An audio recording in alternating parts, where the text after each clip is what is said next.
and sex. That's what this case is about. It didn't matter what obstacles she had to remove to get what she wanted. If it was a person, it didn't matter who. All I want is money, power, and I think I money, power. All I want is money, power, and I think I.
I'm so sorry. I'm so sorry.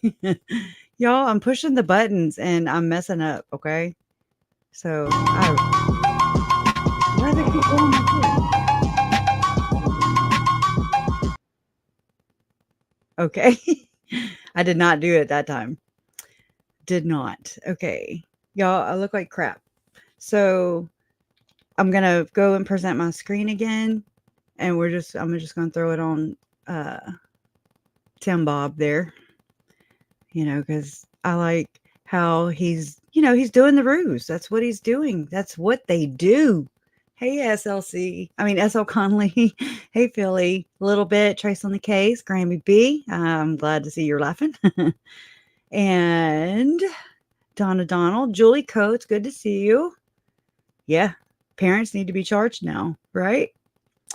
Jarrett, t-shirts and jewelry. Never seen anything like it. Wouldn't come on when Crusher asked them. Oh, yeah. I did leave my platform for Jarrett's the missing 16-year-old, and oh my gosh, I can't remember, in Arizona, near the White Mountains of Arizona, where Mike Stroud lives. I'm sure maybe Trace could tell me, but because I haven't looked, I haven't had time. Because these bozos keep you bowed up, Oh my God, I stay busy just tracing all the damn LinkedIn accounts. I'm like, goodness. But Jarrett, um, he's missing. I'll have to share that flyer at the end. Trace, if you'll remind me, I will. Or we can share it on the community wall again. But yeah, I offered them a platform for them, if his parents wanted to come on here. If anybody ever needs this platform, it is open mic. I mean, whatever it takes to be another voice. I don't have a big um audience, or you know what I mean. I'm not a big YouTuber, but we're slow and steady. Slow and steady wins the race. Not that it's a race, but you know what I'm saying. It's organic, and there's nothing better than organic, I don't think. I mean, that's how I feel. I think that this is a good way to grow. I don't have to buy my subscribers. I don't have to, y'all know me. I present whatever I find. It sounds cuckoo. It sounds crazy a lot of the times, but then, when you step back, it also fits in with the rest of the crazy story. That's what this is. I don't expect anything less than psychotic and crazy, because it would match everything else with Tylee and Charles and Tammy and JJ and Joe. it matches. It fits the pattern, right? It's not going to all of a sudden get pretty. We know how it ended, and so everything else is going to line up with that, and it's even sank my heart further. I'm just like, oh, this is depravity. Deprave people. It's terrible. But I do appreciate you for being here. Yeah, thank you, just me. There you go. Hit the thumbs up and subscribe. Ring the bell. Do the things. And I appreciate y'all for doing that. And we're just doing the best we can with what we have. Hey, A. Aguilar, a little bit. And Gene Anthony, y'all pray for all the children affected by these sick people, right? Not a problem. They're always on my mind, always, and not just Tylee and JJ. All the children. It's just there are children. And then this fool right here, Timmy Ballard. He learned it from the best. Okay. And so it's no one has an original thought. No one has an original. I mean, that's just we've done spun them all out, everybody's thought of everything. Nobody has an original idea. So it's like I came to terms with that a long time ago. Hey, KDH. Hey, Denai Lanai. And they were all involved in CA with what looks like. Yeah, he goes to court, by the way. Hamblin goes to court on, I want to say Wednesday. It's the 18th. Today's the 15th, 16th. Yeah, so Wednesday at 10:30 Mountain Time, and it's through a WebEx. So you can't record it or anything because it's, Utah. It's their rules. And so I'm going to try and, whatever you got to do to listen in and take notes and see how that goes, because he did bail out. Hamlin did bail out. And I want to say it was $100,000 bond, and he paid cash, allegedly, or something like that, and could afford all the monitoring equipment and yada, yada, yada. Where is he being funded? Okay. The thing that freaked me out the most, or that was like just in your face. Hey, Joy Hill, how are you? I was exposed to a lot of mental, verbal, and psychological, but never any physical or S. And I had no idea. It is definitely a silent abuse. Yes, it is. And I got to say, I was right there with you. That was me too. I can hashtag me too. And not that I'm trying, again, there's no original idea. It's like a lot of us have had these experiences. And again, like you, I didn't know I was looking for my voice, if that makes any sense. I just kind of happened to find it, or I'm finding it along the way to researching into what happened to my nephew, JJ, and my step cousin, Tylee, my uncle Charles, to my family. It directly impacted my family and me. I can only speak for me. And so it's like, I'm not trying to be like me, but that's really all I can talk for. It's crazy though. I've had to go and realize a lot of things about myself in all of this, and I'm not done. The day I die is the day I'm done. And no, I'm right there with you, Sleuth and Sandals. Apples don't fall far from that tree. No. And it's by ye fruits ye shall know. Boy, those apples are rotten. Right? So y'all do see all the connections? I mean, and I'm not just saying that because Jody Hildebrandt tried to brand that word and ruin it. Although I have to say, Jody Hildebrandt has ruined me on distortion. Okay. I swear I did make some bingo cards that just have to fill in the words. And then figure out how to do that. And, that'll have to be one of the words. on there. So will Second Coming. Second Coming will have to be on there.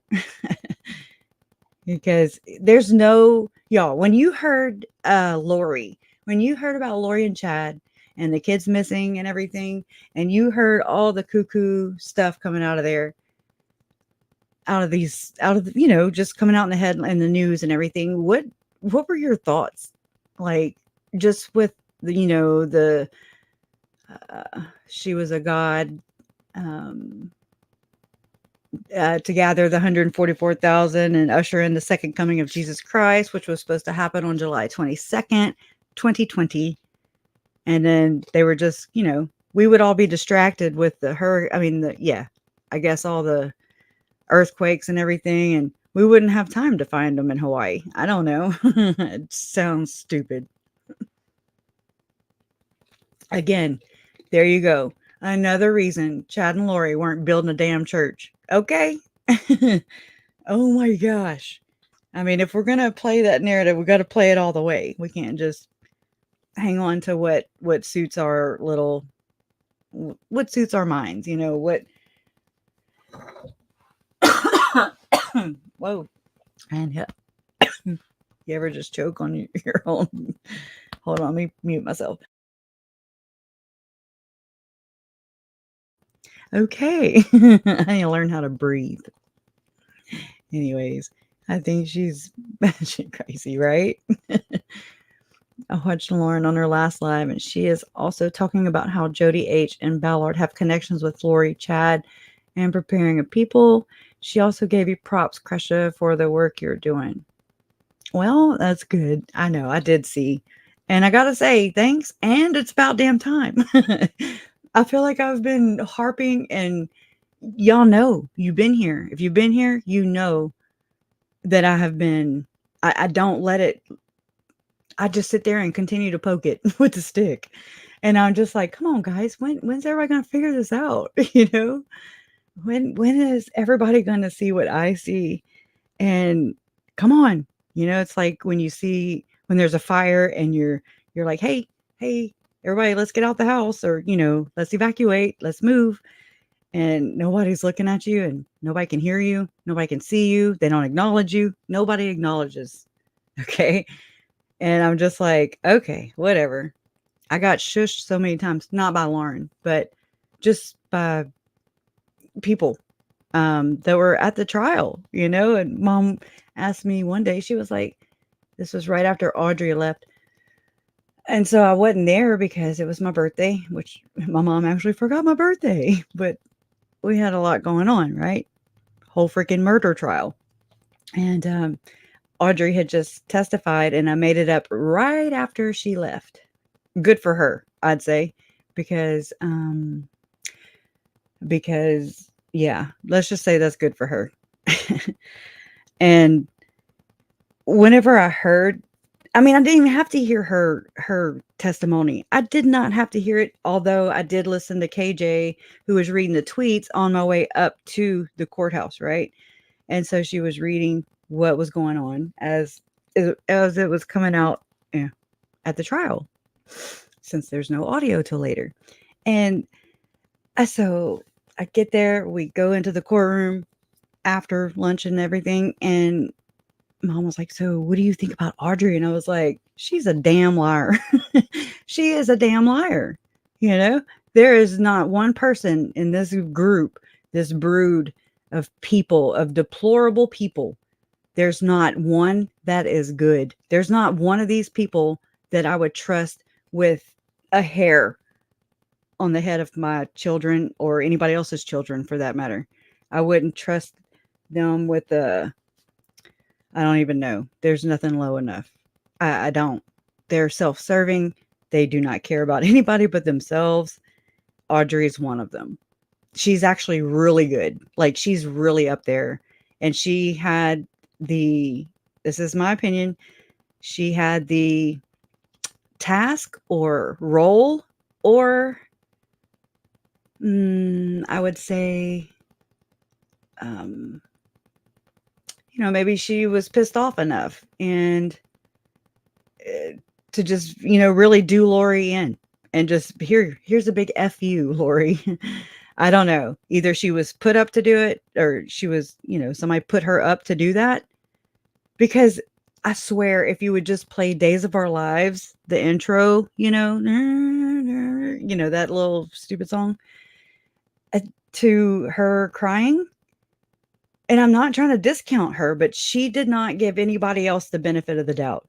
I'm not about to give her what she's not even willing to give kids, children, innocent children who are being hurt, and the A word, ABUSED. And I'm not going to do that. I'm not. And I don't feel bad for it either. I really don't. I mean, I'm a very empathetic person. I really have a lot of compassion, but I mean, it's hard to give it to people who they don't even see you. You don't register because they don't care. They do not care. And so I have to just like disconnect. It's not that I don't care. It's just that I can't care. Um, exactly. Yeah. So I told my mom that, I was like, she is BSing. She is BSing. I don't trust her. And I watched as it really, my mom bought it, and I was just like, oh, well, hey, whatever it takes. But also, I do what I do, research into all this crazy crap I don't like reading it. I don't like researching it. It's horrible. This is some bad stuff. And I know it's a lot of I'm having to kind of go the outer parameter of everything and do it through application like KJ likes to do. I'm the same way. I get that. You take it and you put in there where you take one case, whatever's happening in it, especially these. And I knew they were connected. And I didn't know anything about Jody and Ruby. That was just like a what? I didn't know anything about them. But I want to say it was Grammy B that even brought up David Hamblin. And that's where I just kind of dabbled, just whatever was available on Fox 13 News that was out there, because the scrub and bubbles work for them also. And so things go away, and there's not a lot out there on David Hamblin. So I am so appreciative of Goel on Substack. Y'all, he's the guy that has been doing the last two. They're horrible, it's not a podcast, but videos where he's just kind of breaking it down, and he is verbalizing all these horrible acts of these victims, the Hamblin daughters, who were all ritually harmed by their very parents. And he calls it the Church of Satan. And I'm like, okay. So, I mean, I don't know what to call it. I don't know. He does some amazing research. I don't ever want to take the credit of anybody's work. I appreciate all that he has done. I don't have it in me, it's hard to keep up with all the things and the details of just Lori and Chad's crap, much less anybody else's. So, but I think it's important because they all feed into the same story, and it's going to lead up to the same source.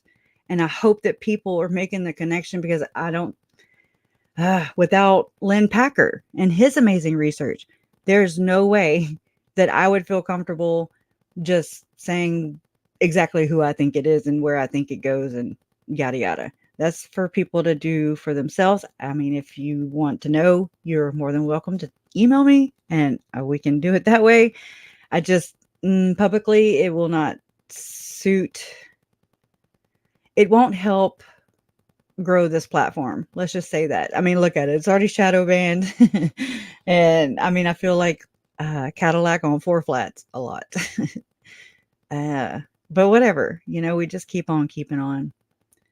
I have wondered if Jody and Chad knew each other. Well, all right. So let me go. We're going to take Timmy Boo off of there and let me share. Let's see. I think this is the one. I mean, it's just, I just kind of threw some things on here and then I can just go to them. And I think this is the extra one. Y'all know I'm extra.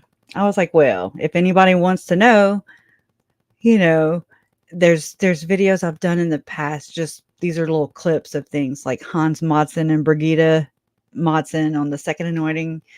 Um, just different little tidbits that I've gathered around the YouTube streets to try and figure this out and make sense of it. Trying to make sense of the nonsensical, right? It's it's a damn task, as y'all know. Um, so where is? Let's see how I want to angle this. Let me go. Let me just see because I haven't looked at this since last night, so I've slept since then. Okay, what I'll do is I'll start here, which I mean, oh crap, my little squeaky mouse. All right, I'm just going to read a little bit until it gets me going, and then I'll be able to break away and grab links as I go because y'all, the people that are connected just okay, we'll get there. And then that's where I'll break off. Okay. All right. So this is the older, one of the older articles that came out of Fox 13 News. And let me make sure y'all can see. Yeah. Okay. All right. So Fox 13 News. And so the title of it, said full documents. Tim Ballard lied to donors, according to ex-OUR employees. Salt Lake City, a series of documents released by the Utah Attorney General's office is revealing intimate details surrounding a criminal investigation into Tim Ballard. I'm trying to say Ballard instead of Ballard because I'm a coon ass and we say Ballard. And the nonprofit he founded, Operation Underground Railroad, OUR. Ballard argued OUR was the world's leading organization in the fight against human trafficking.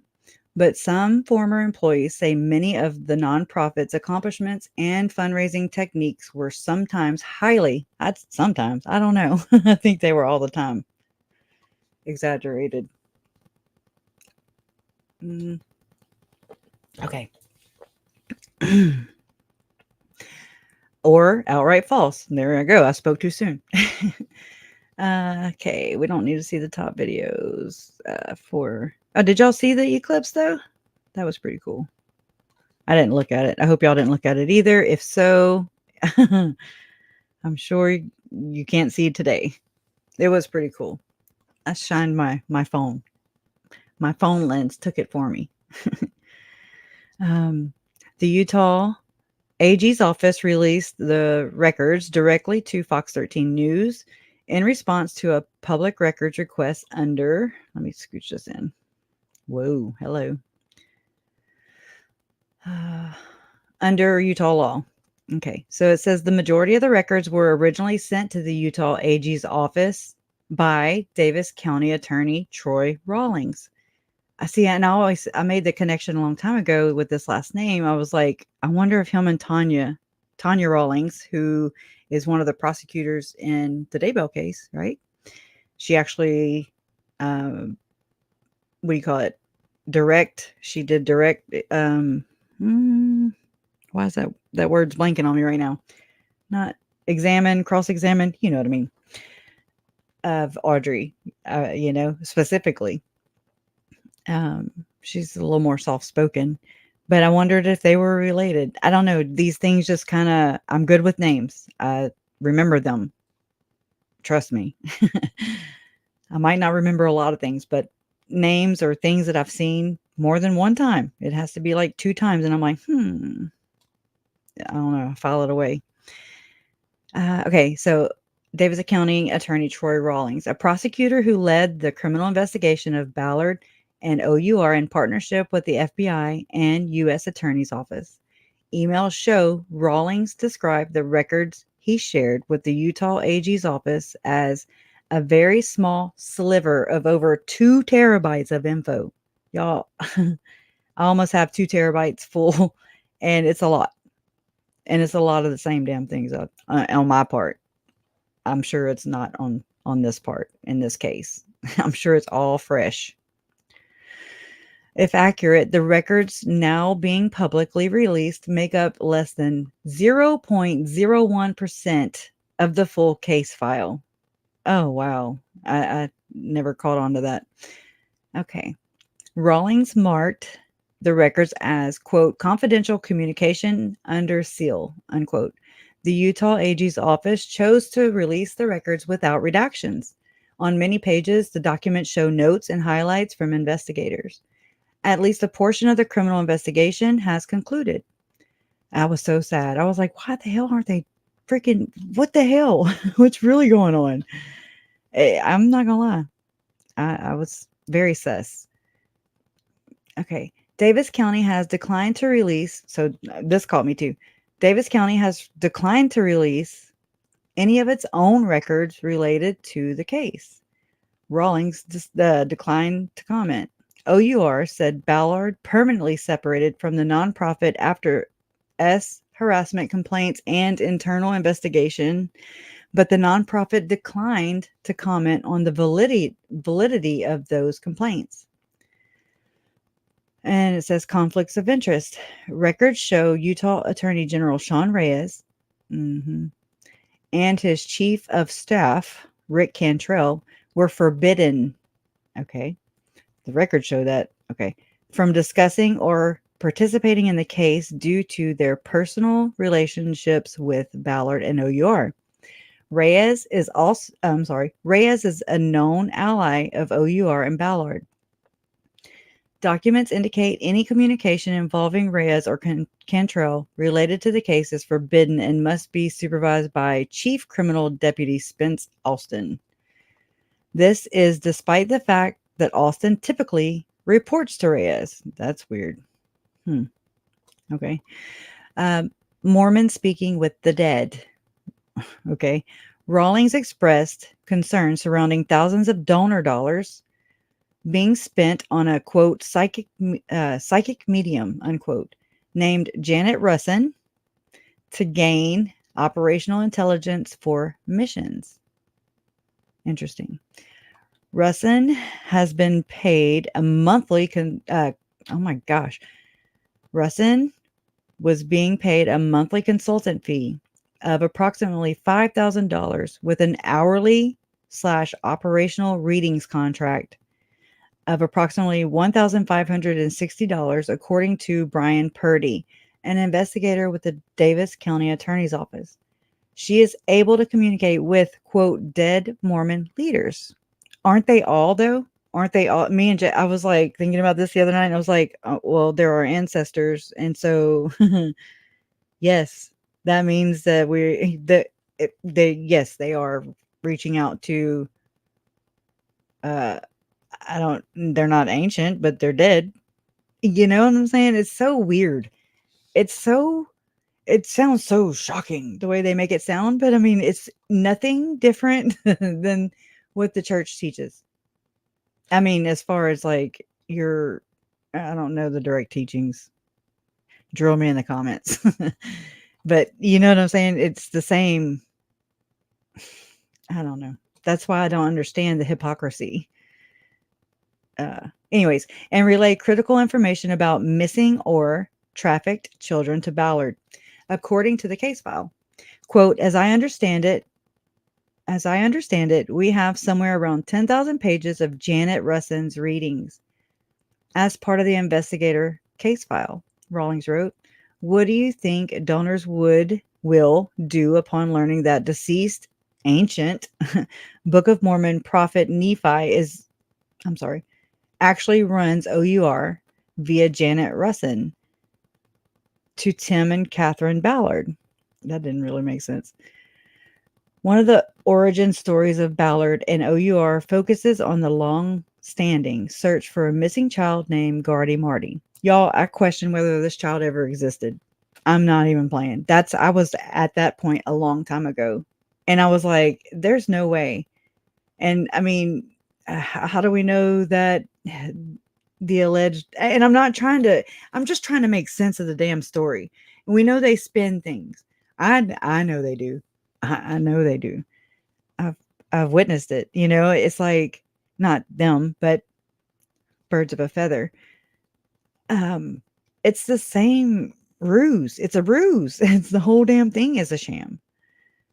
Uh, Everything that it was built on is built on uh, duper's delight. I mean, they're just duping everybody. Anyways, so I just have always been like, I wonder if that little boy was ever even missing, if he's just a figment. I mean, they have all kinds of I mean, you can just go grab a picture and just be like, hey. And I mean, I'm not saying I'm just saying the dad would have to be in on it too. And I mean, he is over the church over in Haiti. I don't know this man, and he took in what, 7 adopted kids. Well, has anybody done a background check on him? I don't trust anybody. I really don't. Anyways, it's just one of those things. I, I I hope that's the case. I hope that this little boy is just a figment of Tim Ballard's imagination, because that means that it wasn't at the hands of, or they weren't profiting off of, and using this to further their agenda, to prey on people's emotions. That's horrible. Horrible. We're not bad people for caring. We care about this no matter if Tim Ballard is here or not. Okay? That's just the way it is. But I promise you that Tim Ballard, allegedly, my opinions, sue me, whatever, just don't kill me. Um, I really do think that they're projecting. And so whatever, let me let me sit with my crisscross applesauce, right? I think that whatever they're projecting and using to fearmonger people, or like, it's just like the church with the Gadian robbers and the secret societies and the doctrine of devils, right? I mean, come on. Okay. That is, go watch the movie The Village. It'll make you open your eyes a little bit. You're like, whoa, that's so weird. They scare you of the very thing that they're doing. Okay? Now try and wrap your mind around that. Just, I mean, just for argument's sake, just, humor me. And just imagine that everything that they are upset about, or, they're accusing people who aren't on board with supporting Tim and his ruse, his dupe. Anybody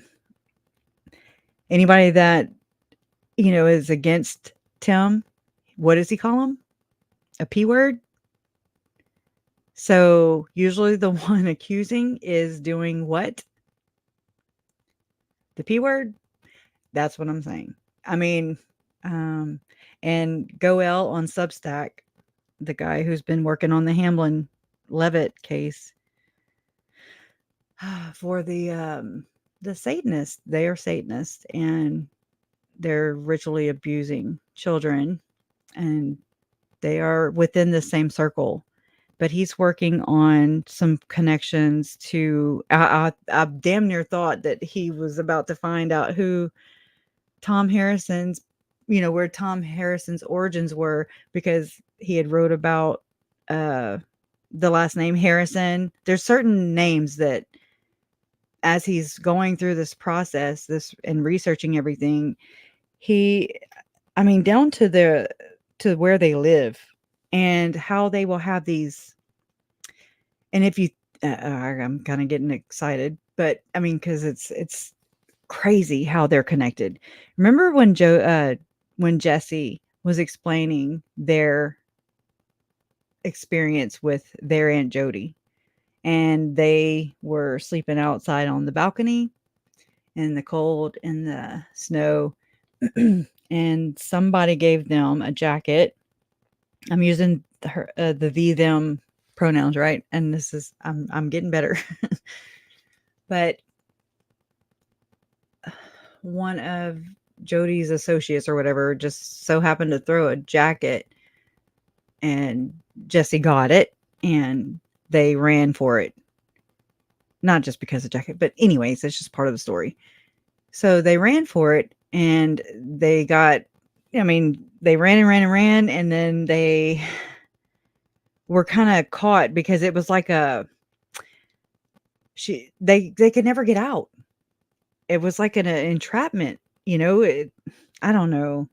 I just remember that part, and I was like, wow, because that's exactly how the Hamblin-Levitts live, and a lot of these people, really, if you think about it, Brenda and Dick Miles, which are President Nelson's daughter and son-in-law, they also live in a circular neighborhood. It's a network of people, and they were accused of SA, and they're doing the same thing that all these other ones are doing, and they're saying it's been debunked and that the victims are now adults. So, it goes away. They're not prove it. You can't prove it because it sounds crazy because we're labeling it crazy. If we label it crazy, then it won't get, nobody will believe a victim. Nobody will believe anybody with these quote unquote false memories implanted in them, because we're all therapists and we implant them probably. I'm just saying, I don't know. Just throwing that out there. It's, you see enough of these things and you're just like, well, it works for them. It works. And it's worked. It worked for the Boy Scouts of America. I'm using all the keywords, right? I need to stop. I haven't been able to, monetize my last, 3 or 4 videos. I don't even try. I'm just like, just leave those alone because they are chock block full of bad keywords. We're censored here too. It sucks, but we're creative. Okay. Let me get back on track. All right, so Gardy Marty. As part of the criminal investigation, Purdy reviewed video recordings of Russin communicating with Ballard about his quest to find Gardy. Quote, "It is apparent Janet Russin is the source of the intelligence being used to locate Gardy," Purdy wrote. That's a tongue twister. During at least one mission, Russin reportedly gave pinpointed psychic advice on Gardy's location, leading Ballard and his operatives to a hilltop camp. Tim Ballard was reportedly so convinced that the intelligence would be accurate that he called Elder M. Russell Ballard, his grandpa, allegedly. I think so. I think that's the dumbest thing ever. It's just another ruse. It's another smoke and mirror to distract us. But, all right, he called Elder M. Russell Ballard to, quote, plan the press release of rescuing Gardy, unquote, according to a witness who was only identified as J.R. Y'all think it's Julie Rowe? No, I'm kidding. Oh, Lord. Elder Ballard is the acting president of the Quorum of the 12 Apostles. So he's not in the top 3 dudes. He's the top dude in the next tier. Anyways, quote, they had nothing to verify that Gardy was anywhere near the hilltop camp other than the psychic readings, Purdy wrote. Quote, Tim told multiple people on phone conversations and in conversations with different team members that they had exactly what they needed to prove that Gardy was there, that the special forces was going to be able to drop in from helicopters in the middle of the night. I used to work in the plants, the refineries, right? And I was a helper. And so, I'm at the bottom of the totem pole, right? And I was working with a bunch of men, which I prefer because they're not as, I'm sorry, I'm a girl too, but oh my God, the drama, right? I can't deal with it. So it's just easier, in my opinion. But I'd have to go to the tool room, right, to go get certain tools or supplies, and they would say, some of the welders I worked with, they would say, "Hey, I need you to go get a sky hook," and I'd be like, "Okay," and then I'd get to the tool room and I'd be like, "There's no damn sky hook. There's no bolt stretchers. There's no purple arc welder spray." And they like to have fun. So do I. So it's fun.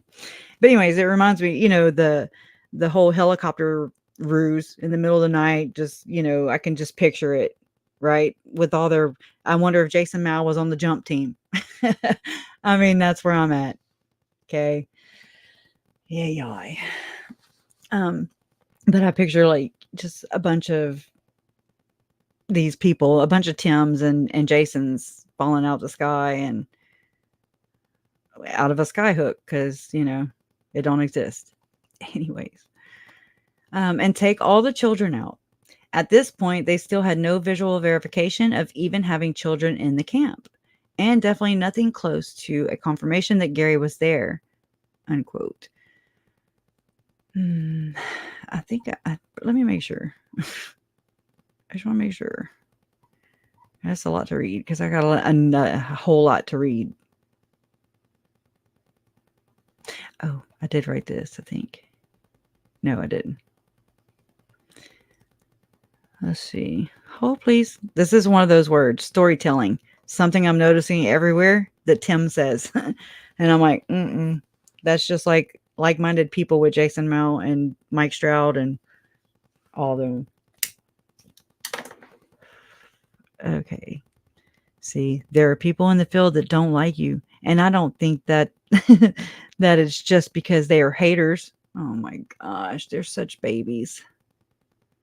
Okay. I'm trying to, yeah, I'd have to read a lot. So, okay. Oh, this is yeah. So I'm gonna skip all that, y'all. I'll leave the link. I'll leave all the links in the description box after this live.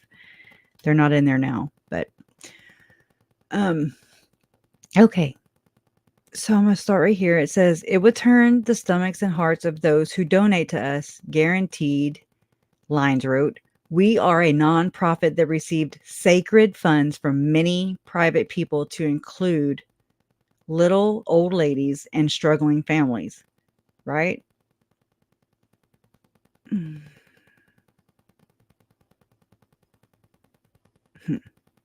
Okay, I was just reading that. That's terrible. He's a damn con artist. Okay. Lines also, this is a person. Lines, this person also stated it was incredibly important to blur the face of Alan Crooks, a general consultant and campaign employee for Reyes. Lines added that Reyes might be getting too much screen time in the documentary, quote, for only showing up to play bodyguard for a day. They can't help themselves. Records from Stockwell's interview at the FBI Provo office in 2021 illustrate how she told criminal, keyword here, criminal investigators that OUR disliked the accountability that's supposed to come with documenting what happens to donor dollars. Thank you, Stockwell. Stockwell stated she was particularly concerned with the lack of services provided to human trafficking survivors after they are rescued, known as aftercare. Many donors, quote, want to give to aftercare a lot, unquote. She said, according to the report, which is what I suspected the whole time, because I'm like, they're not. Shurston said, quote, Shurston said they don't do aftercare. They don't have any aftercare, unquote. And I was sure to add this right here. Shurston said, that is a huge problem with OUR is they don't have a single licensed therapist on staff. So with that being said, let me bring you to here. Times that I served, times that others served me. And all of a sudden, as I just thought about those moments in my life, I was filled with something that I recognized. It was the same thing I recognized when I had gotten off on the freeway, off the off-ramp, to go visit this little boy. I felt optimism. I mean, I was in tears. I was just like floating. I felt like I wanted to go run a marathon from his house. I was like, what is this? I felt optimism. I felt courage, unity, these amazing things. I said, what is this? He says, Tim, it's a chemical reaction. It's a chemical, when you give, when you serve, your brain actually releases these amazing chemicals, oxytocin, dopamine, endorphins, serotonin, and it's what, and if you're a spiritual person, like he is, baby. he says these are the chemicals God puts in your body that opens up the heavens, that helps you to get past the physical and into the spiritual. All right, that's scary right there. But whether you believe that or not, the reaction, the fruit of this is real. So I wanted to do my own research on it, and I found a brain specialist, one of the a whole brain specialist, okay? people that helps us one of the people that helps us rescue, and he went to say rescue, heal the brain of the children that have been traumatized. That's what he says. heal the brain of the children who have been traumatized. His name's Tom Harrison. His name is Tom Harrison. And I was like, when I heard this, I was like, hell no. He's not a brain specialist. And if he is, this is what Tim is pulling when he did his own research. Okay, Tim did his own research, his own deep dive, which was what? Really? I mean, the dude, nope. He don't really do too much work for himself. He's an opportunist. Oh, I'm turning down the volume on accident. See, I like to push all the buttons. So right here. One of the people that helps us heal the brain of the children who have been traumatized. So he's lying. He's lying right here because they don't even do aftercare. So one of the people that helps us rescue, heal the brain of the children that have been traumatized. And he's alleging that these are the children that he has rescued. I'm sure single-handedly by himself. Not. His name's Tom Harrison. Sorry, I did the video like that. And this is what he says, his research. This is what the research is conclusive. Through ongoing acts of service, charity, thoughts of kindness, and gratitude, the brain releases a powerful cocktail of chemicals, which include oxytocin, endorphins, dopamine, and others. These chemicals, in turn, produce in the recipient positive benefits, which produce higher levels of achievement, increased creativity, positivity, optimism. He has a lot of optimism, don't he? And in unity. And you know all these people are very positive, right? They're all like, oh yeah, we're so great. Let's do yoga and stuff. And anyways. Why are these fruits so important? Because you can't teach these things. No, you can't, obviously. In your home, to your children, in your businesses, to your employees. Can you go to your employee and say, all right, be creative? Just like you can't tell your kid to be creative. You can say it. Be optimistic. Be a good person. It don't work. Be a unifier. Be a team unity. You can say it all day long. But how do I do it? How do I be creative? I don't know. But this is not your calling. Do I just do this? You do it by creating the environment. This is like that whole prosperity gospel thing, you know? And I mean, to an extent, I like to surround myself with positive thoughts and things like that because I don't think it hurts. But there's a little bit too much. There's the extremism over here with Lori, with Ruby, with Jody. They're just so fake. They don't know. They just say it. If they say it, then it must be so, right? It's in their doctrine. It is in Lori and Chad's literal whatever the hell came out via Ian Pawlowski when they were like, if you can imagine it, then it's real. Okay. In which service is prominent, is paramount. You encourage your people, your family to serve others. You can't make them dudes right This there is why pay Tony attention. Robbins is always saying the secret to living is giving. That's his like life mantra. No, you're probably And that's taking notes. why he gives so much, because I don't trust Tony Robbins. Tim, whatever his name is. he'll tell you, I receive way more than I give. I get all these amazing fruits. Anyways, I just thought this was interesting. And as I learned this principle, If y'all want to finish, we'll finish. I began to apply it more in my operations. How'd I'll give you an how'd example those go? of an Tim? operation where this principle worked A for me. principle, okay? Put a pin in that. Actually, he doesn't really say anything.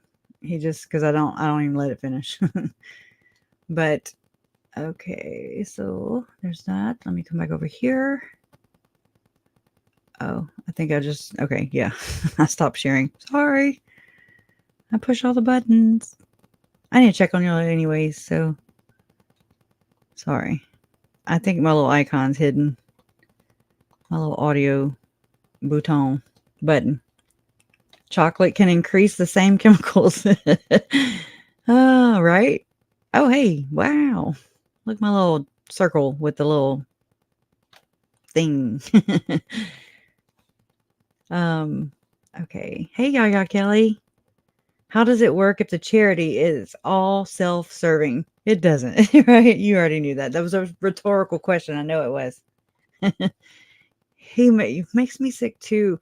And it's like there's been times when I'm like, I just want to believe these people. I don't want to sound like such a bitch. I don't enjoy this. I don't enjoy. I mean, I kind of enjoy poking holes in these people. I do. I'm not gonna lie, but I like to learn everything that they're like at their level, not evil, not diabolical, but how they see it, how they would experience whatever. Growing up, being born into a family of Latter-day Saints, the church was basically a precursor. I mean, it set up people to be able to not be able to tell the difference between right and wrong, because everything is twisted, in my opinion. It is all self-serving. Joseph Smith, and I mean any kind of cult leader or Latter-day prophet of it, of the like, in my opinion, is not doing it to be a good from their God. It's self-serving. And it's like maybe people start with good intentions, but they don't really have a good foundation. The foundation is not firm at all. It's built on sand. And I mean, the house of cards, though, it is coming down. And I just want you to know, and I feel good about this too, when I have reflect on everything, because reflection is like so important to me to try and keep myself balanced, because I go deep in these Mormon streets. Okay. I go deep in and I infiltrate because I want to know what they're talking about. And I like to use the same words that they are using. And I like to, point them out. I like to expose them. I like to take their own words and then turn them against them. Use them, their own word. They buried themselves. You just have to figure out what their definitions are. That's all. That's pretty much it. Y'all blew my own mind earlier. I have all these notebooks, right? And I just kind of go from notebook to notebook to notebook. I have no rhyme or reason, but I've studied the same thing for the last over 4 years now. In July, it was 4 years since my Uncle Charles was murdered. And that's when I started down this dark, bizarre religious rabbit hole. Whatever the hell. Up is down, down is up, in is out, out is in, left is right, right is left.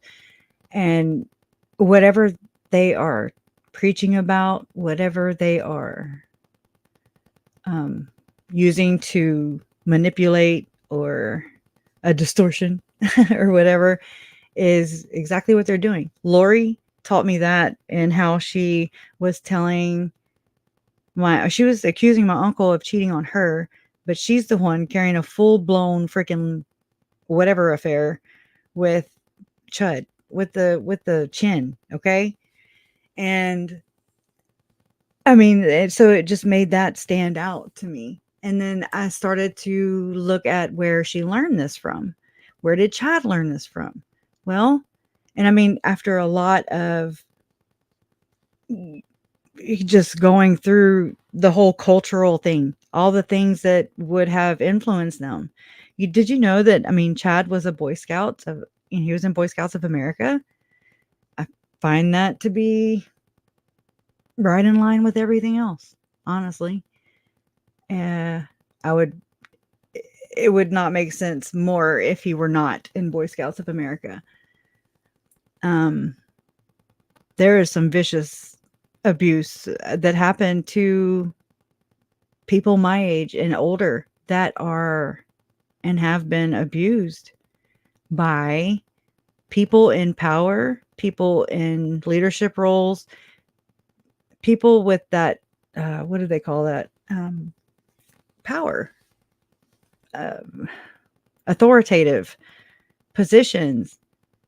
I have always taught my kids to, to not be scared of police. They didn't, they put their seatbelt on, not because a damn cop was right there, but because that's what you do when you get in a car. You put your damn seatbelt on. Okay. I mean, I had to pull a cop. I was like, can I speak to you? I gritted my teeth and everything. I said, can I speak to you in the back? And so he walked me to the back of the car and I was like, you are scaring my daughter. And I was like, I am one of those moms that I don't scare my kids. Now I'm like, oh no, I don't know who the hell to trust, kiddos. It's so bad for them. They don't have anywhere to go that's just, and I say that, I mean, it's so scary. Who do they run to? Uncle Charles used all the proper channels, avenues that one is supposed to do rather than resort to violence, and give Lori an excuse to demonize him even more than she already did. And I just don't understand that. And yeah, Adam Steed was in BSA. It gets way worse. Oh my God, let me hurry up. I need to stop talking because I got a lot to show y'all. Oh, I always forget to do this. Okay, hide myself and this one. Damn, I closed out the whole document. Okay, I'll go to this one. All right. So that was to do with Tom Harrison, right? And then this was just a friendly reminder of,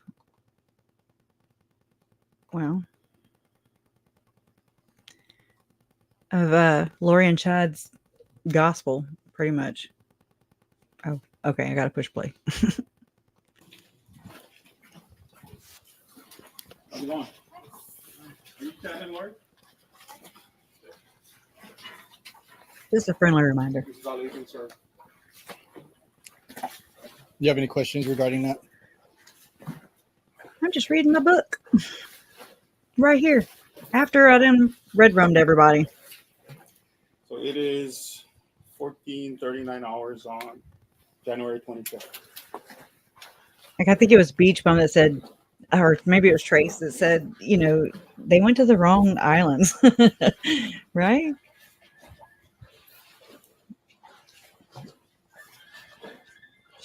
And him, dorky do right there. I mean, he's right there like, I don't know what this is. He's so dumb. Projection.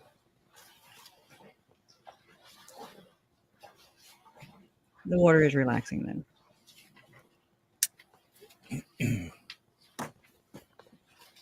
She don't have that beach bod now. And if so, what is it, KJ Jacinda? Any questions? You have any questions? Oh for that? no, they're perfect. They're safe and happy. Okay. Okay. Yeah, All right. Have a nice day. Have a nice day. like just as smug as a bug in a rug, right? Right. Oh yeah, it repeats. Okay. How do I get out of here? Oh, we're here. Okay, so that's how you do it.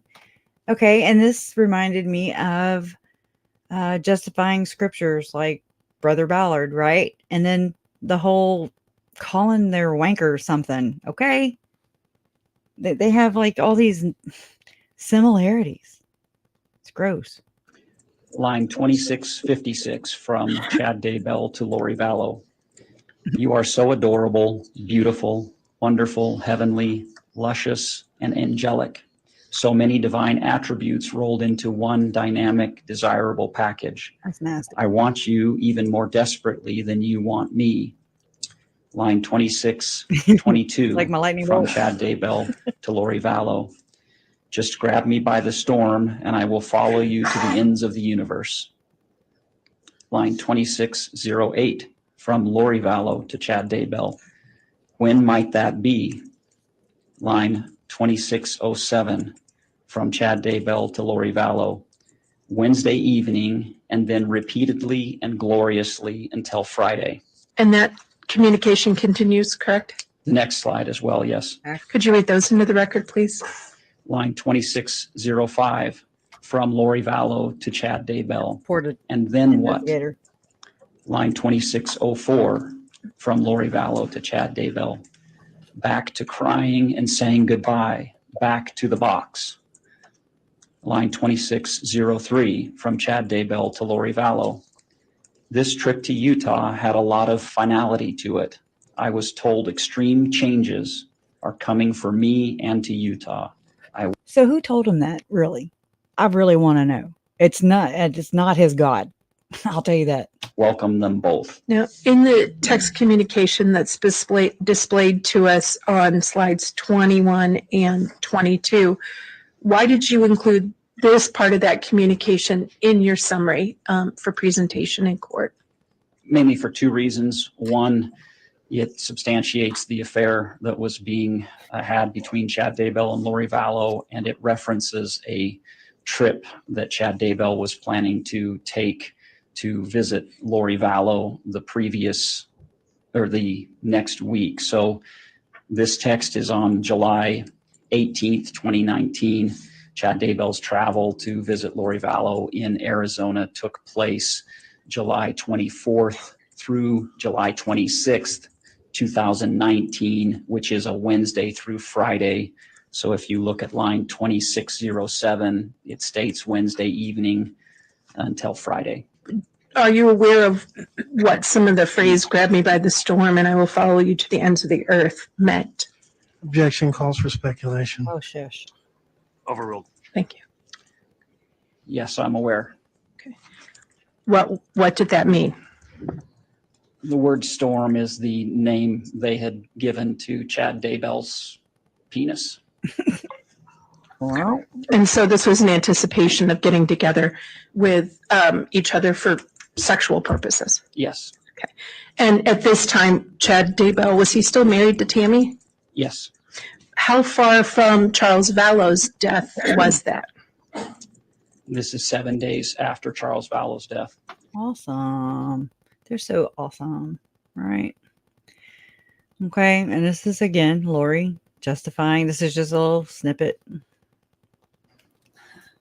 I had been married to someone who was very awful, who raped my children, and I had divorced him and gotten away from him, and he had joined the church.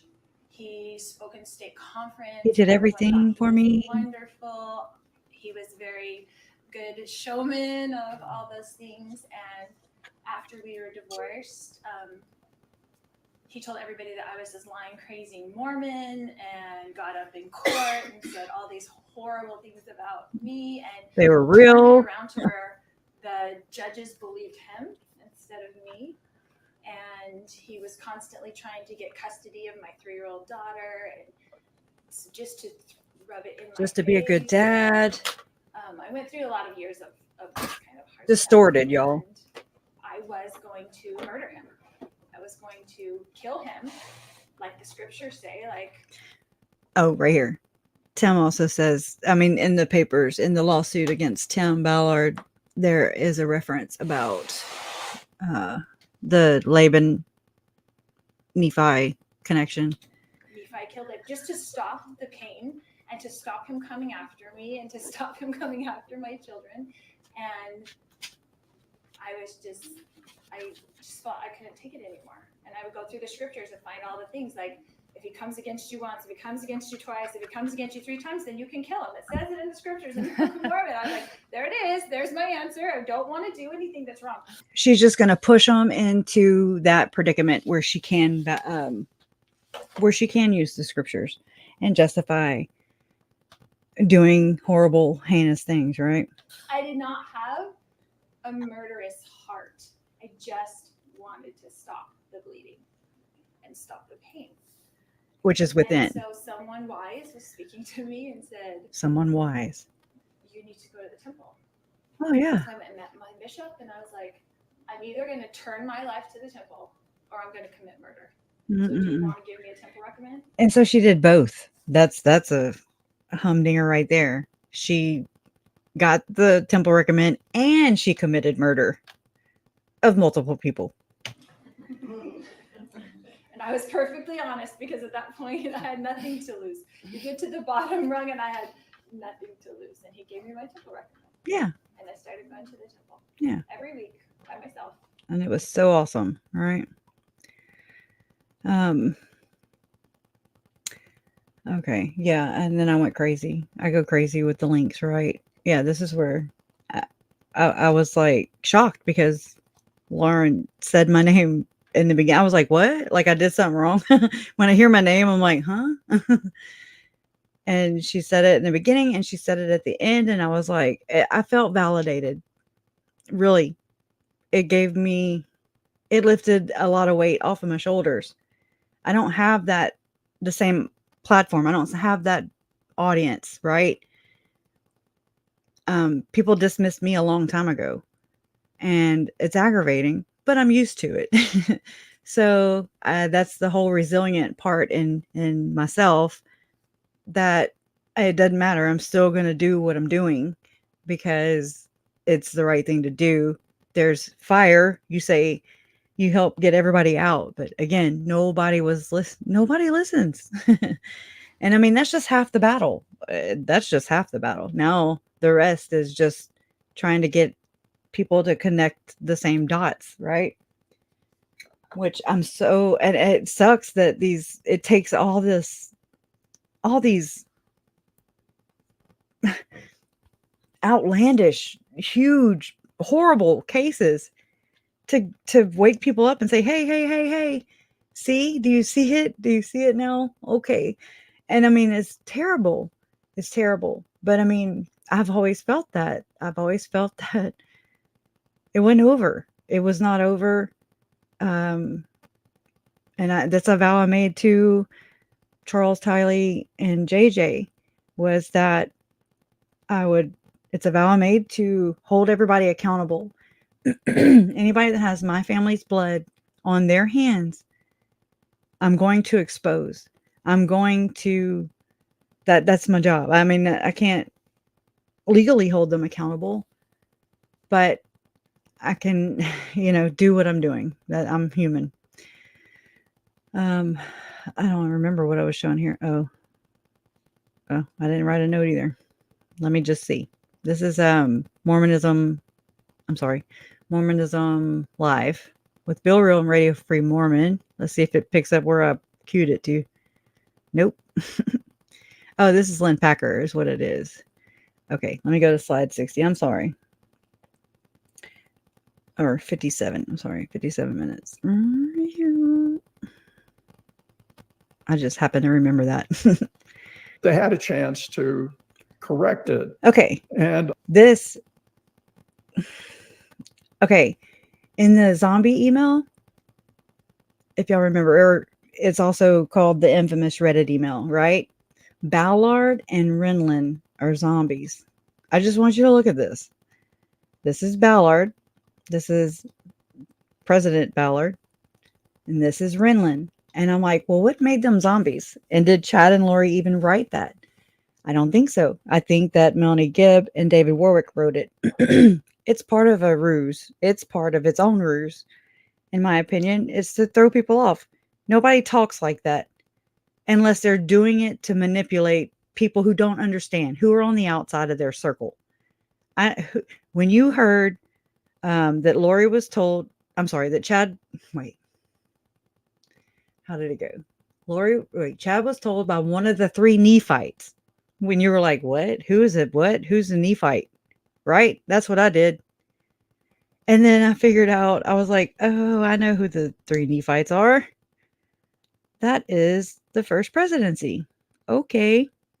They're also referred to as Peter, James, and John. And anyways, the Nephite that told Chad that he would that a special woman would come into his life was Mathoni. So I don't know who Mathoni is. I have my suspicions. If so, it would be the center man right here. This would be Mathoni.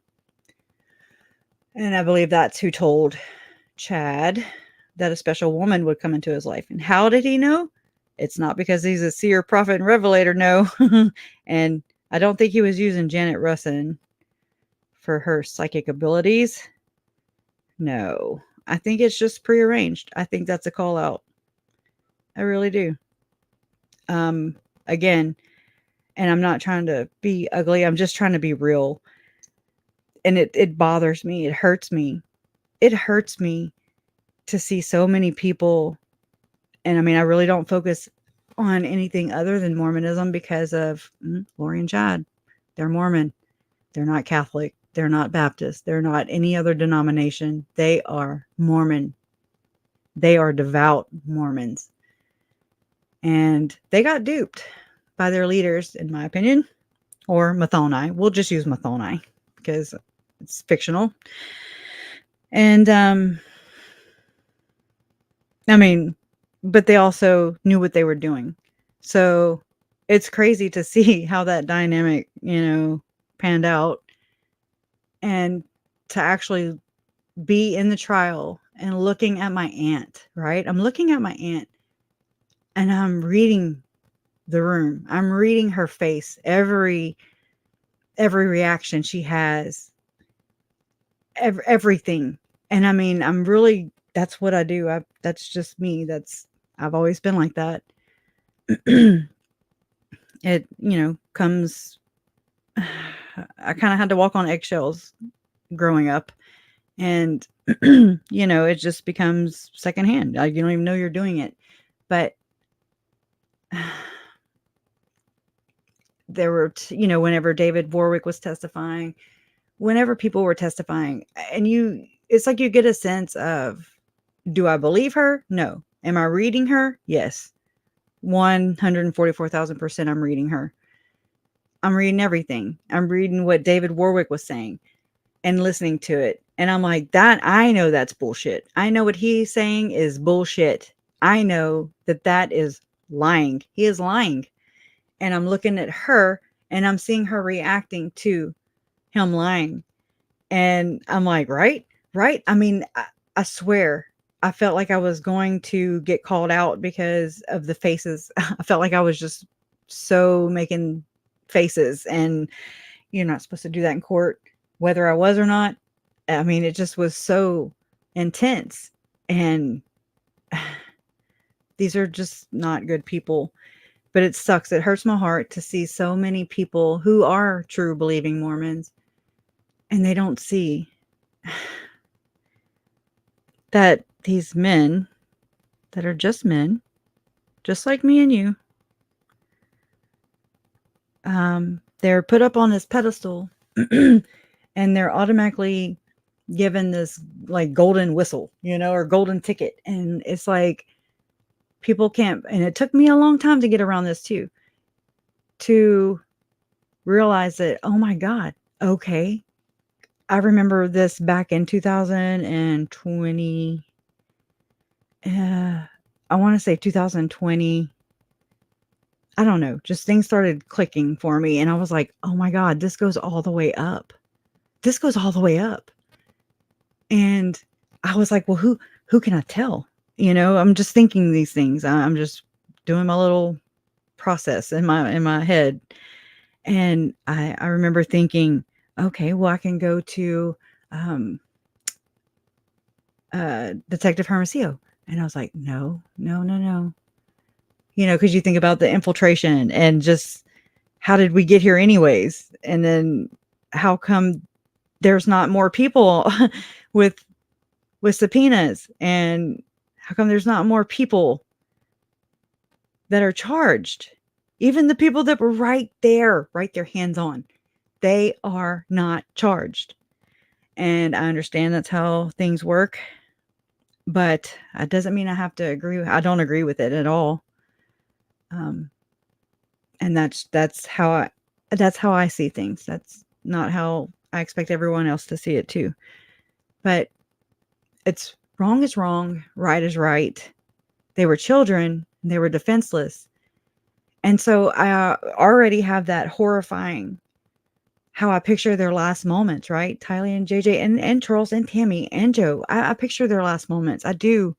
And it breaks my heart. Because let's just say that Lori wasn't by herself. Let's just say, just for shits and giggles. Let's just say that they weren't the only people, Chad and Lori weren't the only people, and Alex, that were hands-on. Just think about that. And just think about how betrayed and confused these kids were.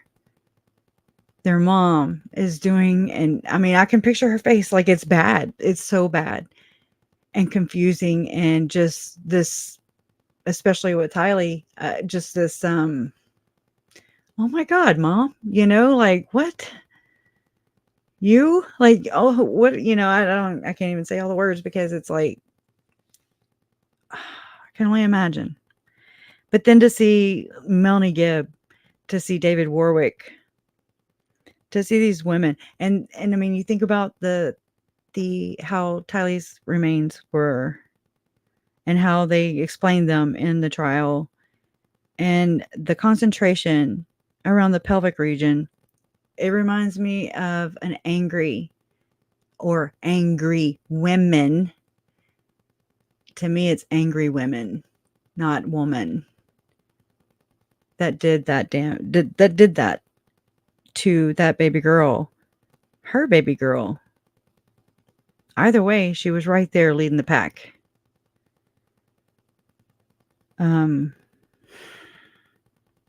Anyways, so so here you are, you have these men in leadership roles, these are apostles, okay, in the Mormon church hierarchy. And nobody will it took me a long time to get around it, and I'm not even Mormon, and I'm like, oh my God, okay, can I go to Rob Wood? No. Can I go to, who do I go to? I mean, I went all the way up to the President of the United States in my mind. I went to CIA, FBI, I just was going through all the things of the chain of command I would take. Who do I tell without putting myself in danger, without getting another Jesus card in my house? Hoping all is well in Zion. Okay. I'm good. So it gets very intimidating and very scary. It has been scary for the past over 4 years now. It just grew. My understanding grew. My understanding of how big this is, how far this goes, how high up this goes, and to the level that they will cover it up time after time after time. Just like that. This is what they do. This is just a men's club. Okay? That's all it is. It is fire protection. It sucks. We got to get people out of the church is out of the churches. In my opinion, that's a whole other role. But anyways, I show the photo to the right where Tim Ballard would sort of show off his connections with the church. Now, Dimitri Azor, who you see in the shot on the right, is from Haiti. He's a very prominent person in Haiti. He went to high school with one of the Haiti's presidents. He's well connected with political figures, and he was very helpful with OUR. And is Dimitri Mormon? Well, he was. I haven't asked him directly. I've had several conversations with him. I didn't ask him directly, but I was told by someone who knew him well that he has dual citizenship, and he was educated partly in the United States, that when he was in the United States, he converted to Mormonism. Yeah. But when he went back to Haiti, he fell a bit into inactivity. But obviously he knows the church well. He loves the church. He thinks highly of church leaders.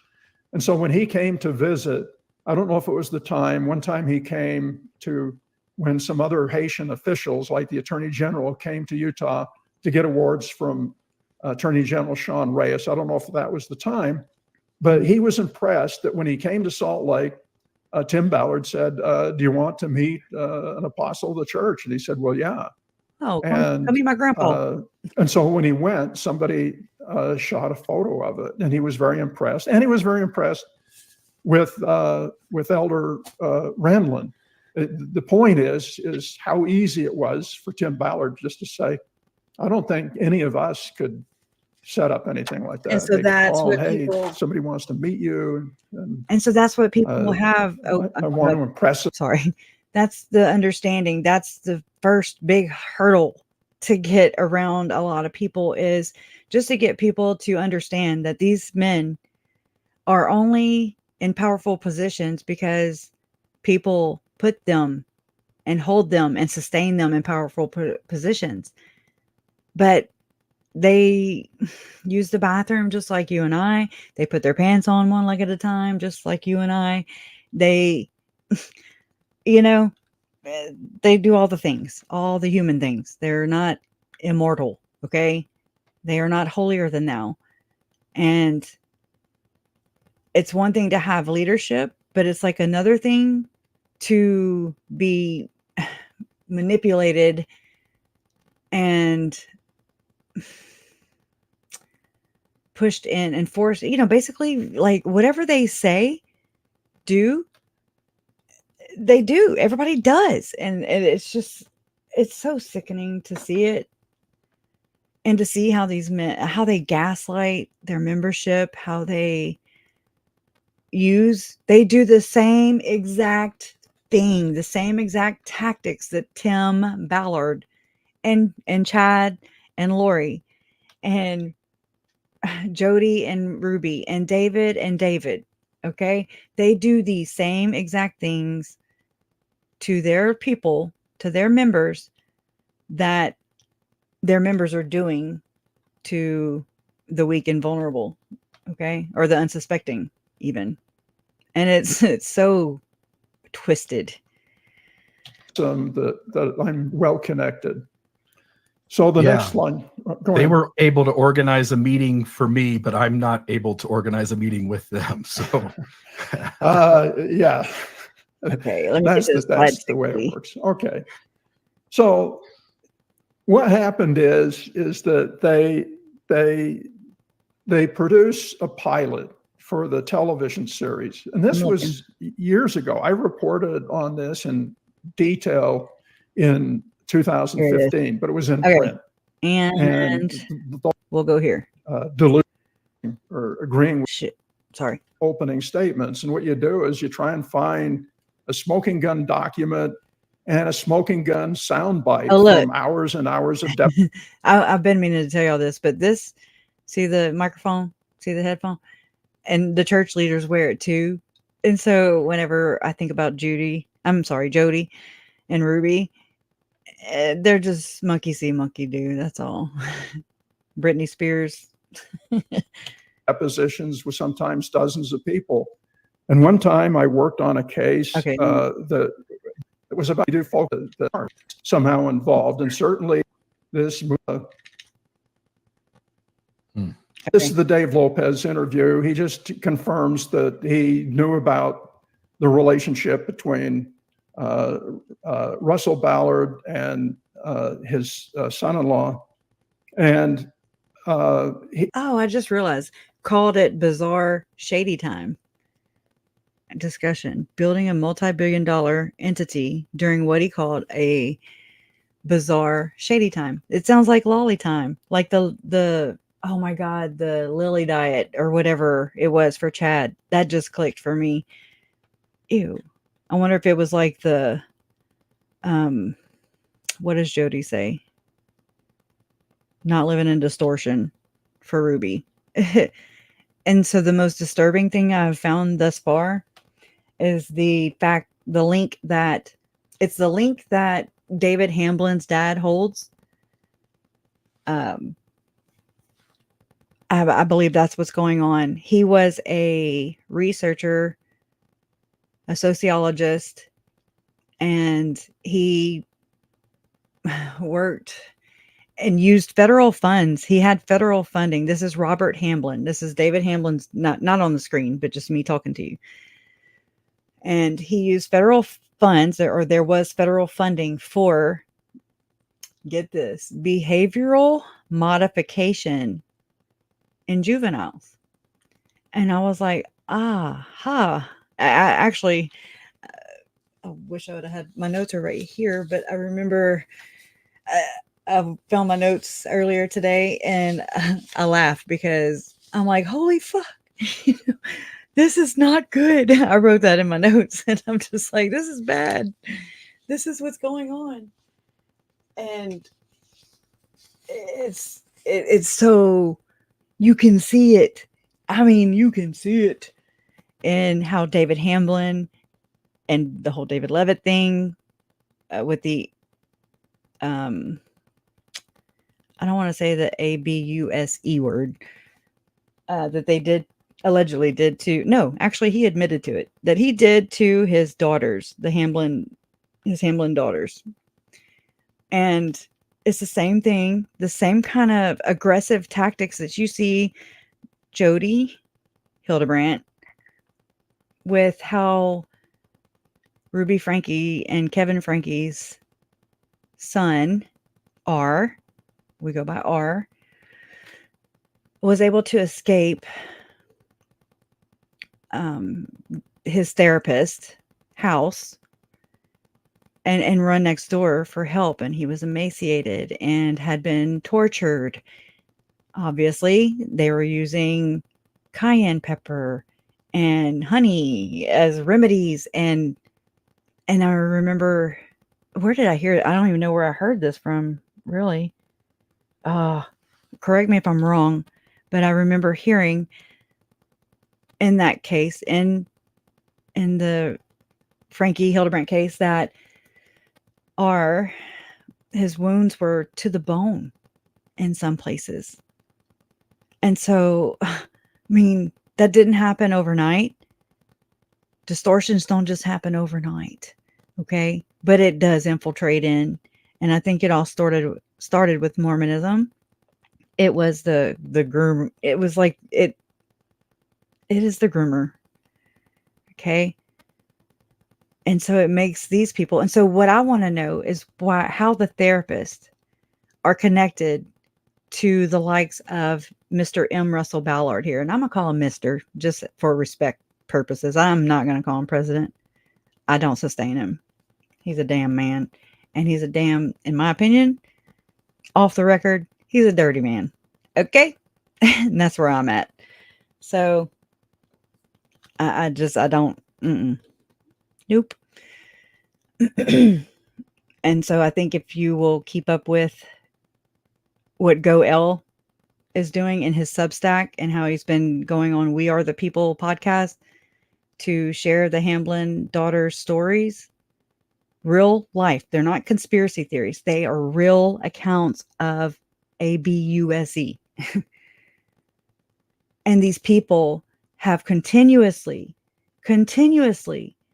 gotten away with being held responsible. It's like Boy Scouts of America 2.0. Okay? And it's this whole network. It is a network. I don't know what else to call it. A connection? Whatever word you feel comfortable with. I don't know. Because this is hard to talk about. And I'm not a conspiracy theorist. I'm not trying to scare anybody. This is where I go.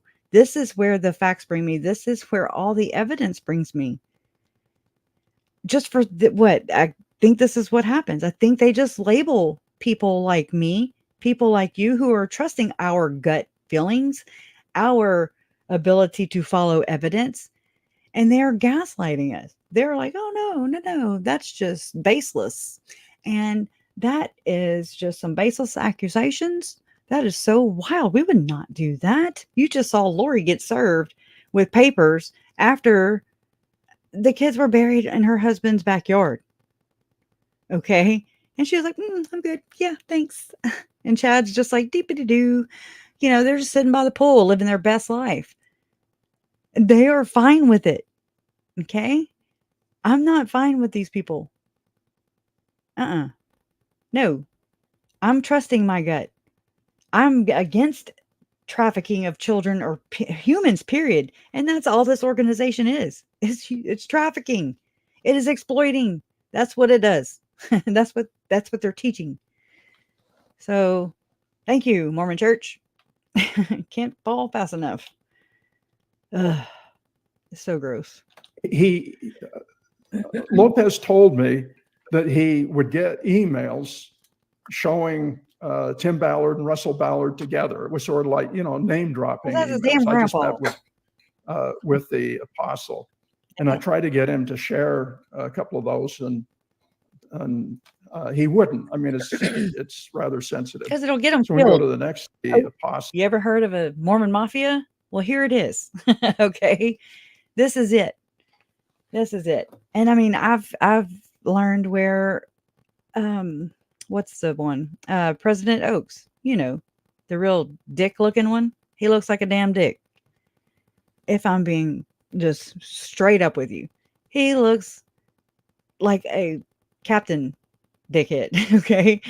And I mean, he's been known to dabble in the CIA type tactics. Okay. Of, let's say, maybe some behavioral modification, like Robert Hamlin was doing to his children. And a lot of these, it's not just them. It's not just one family. No, it's a bunch of families. And I mean, again, I shared with y'all last time I went live about some people that are associates and they're named assailants or whatever in the Hamblin abuse case. And they're Gordon and Joy, I think, no, Gary and Joy, I'm trying to think, Lundberg, not Lundgren, Lundberg. And I mean, East Idaho News has an actual article sharing their marital advice. He's a therapist also.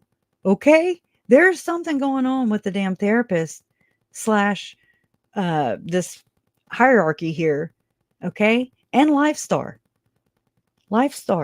that's connected to Tom Harrison's network, the Eternal Core program that Jody Hildebrandt is also part of. You can't make this shit up. Okay. Their crazy is coming out and they can't tuck it back in. Okay. And so the time is now. The time is now to expose. We can't let up now. We can't. I can't. Okay. I'm trying to scooch. Provided some of the most dramatic testimony to the FBI agent and the Davis County investigator who was doing the interview. She personally met with Russell Ballard and Tim Ballard. So you have another eyewitness who, hey, I was in the meeting. There's a bunch. And she knows that she claims he even appeared at least one OUR function. Well, I mean, how impressive would that be if you had a function going on and you which is the case for, I'm telling you, I found there's pictures and everything of where the Fern Foundation was sponsored by LDS owned companies, sponsored by. And I mean, Glenn Beck was there, Tim Ballard was there, Chad Daybell, Lori, and all her friends and all her advocates from her family. And these are people that know that Chad and Tammy are both, Chad and Lori are both married to their respective spouses who are also members of this church. And they're just like, mm-hmm. You know, they're just gossipy about it, I guess. I don't know. I wasn't there. I mean, I'm just having to understand it from hindsight. And that's my best guess is just keep your mouth shut. Continue on. I mean, it's none of their business. You know, I get it.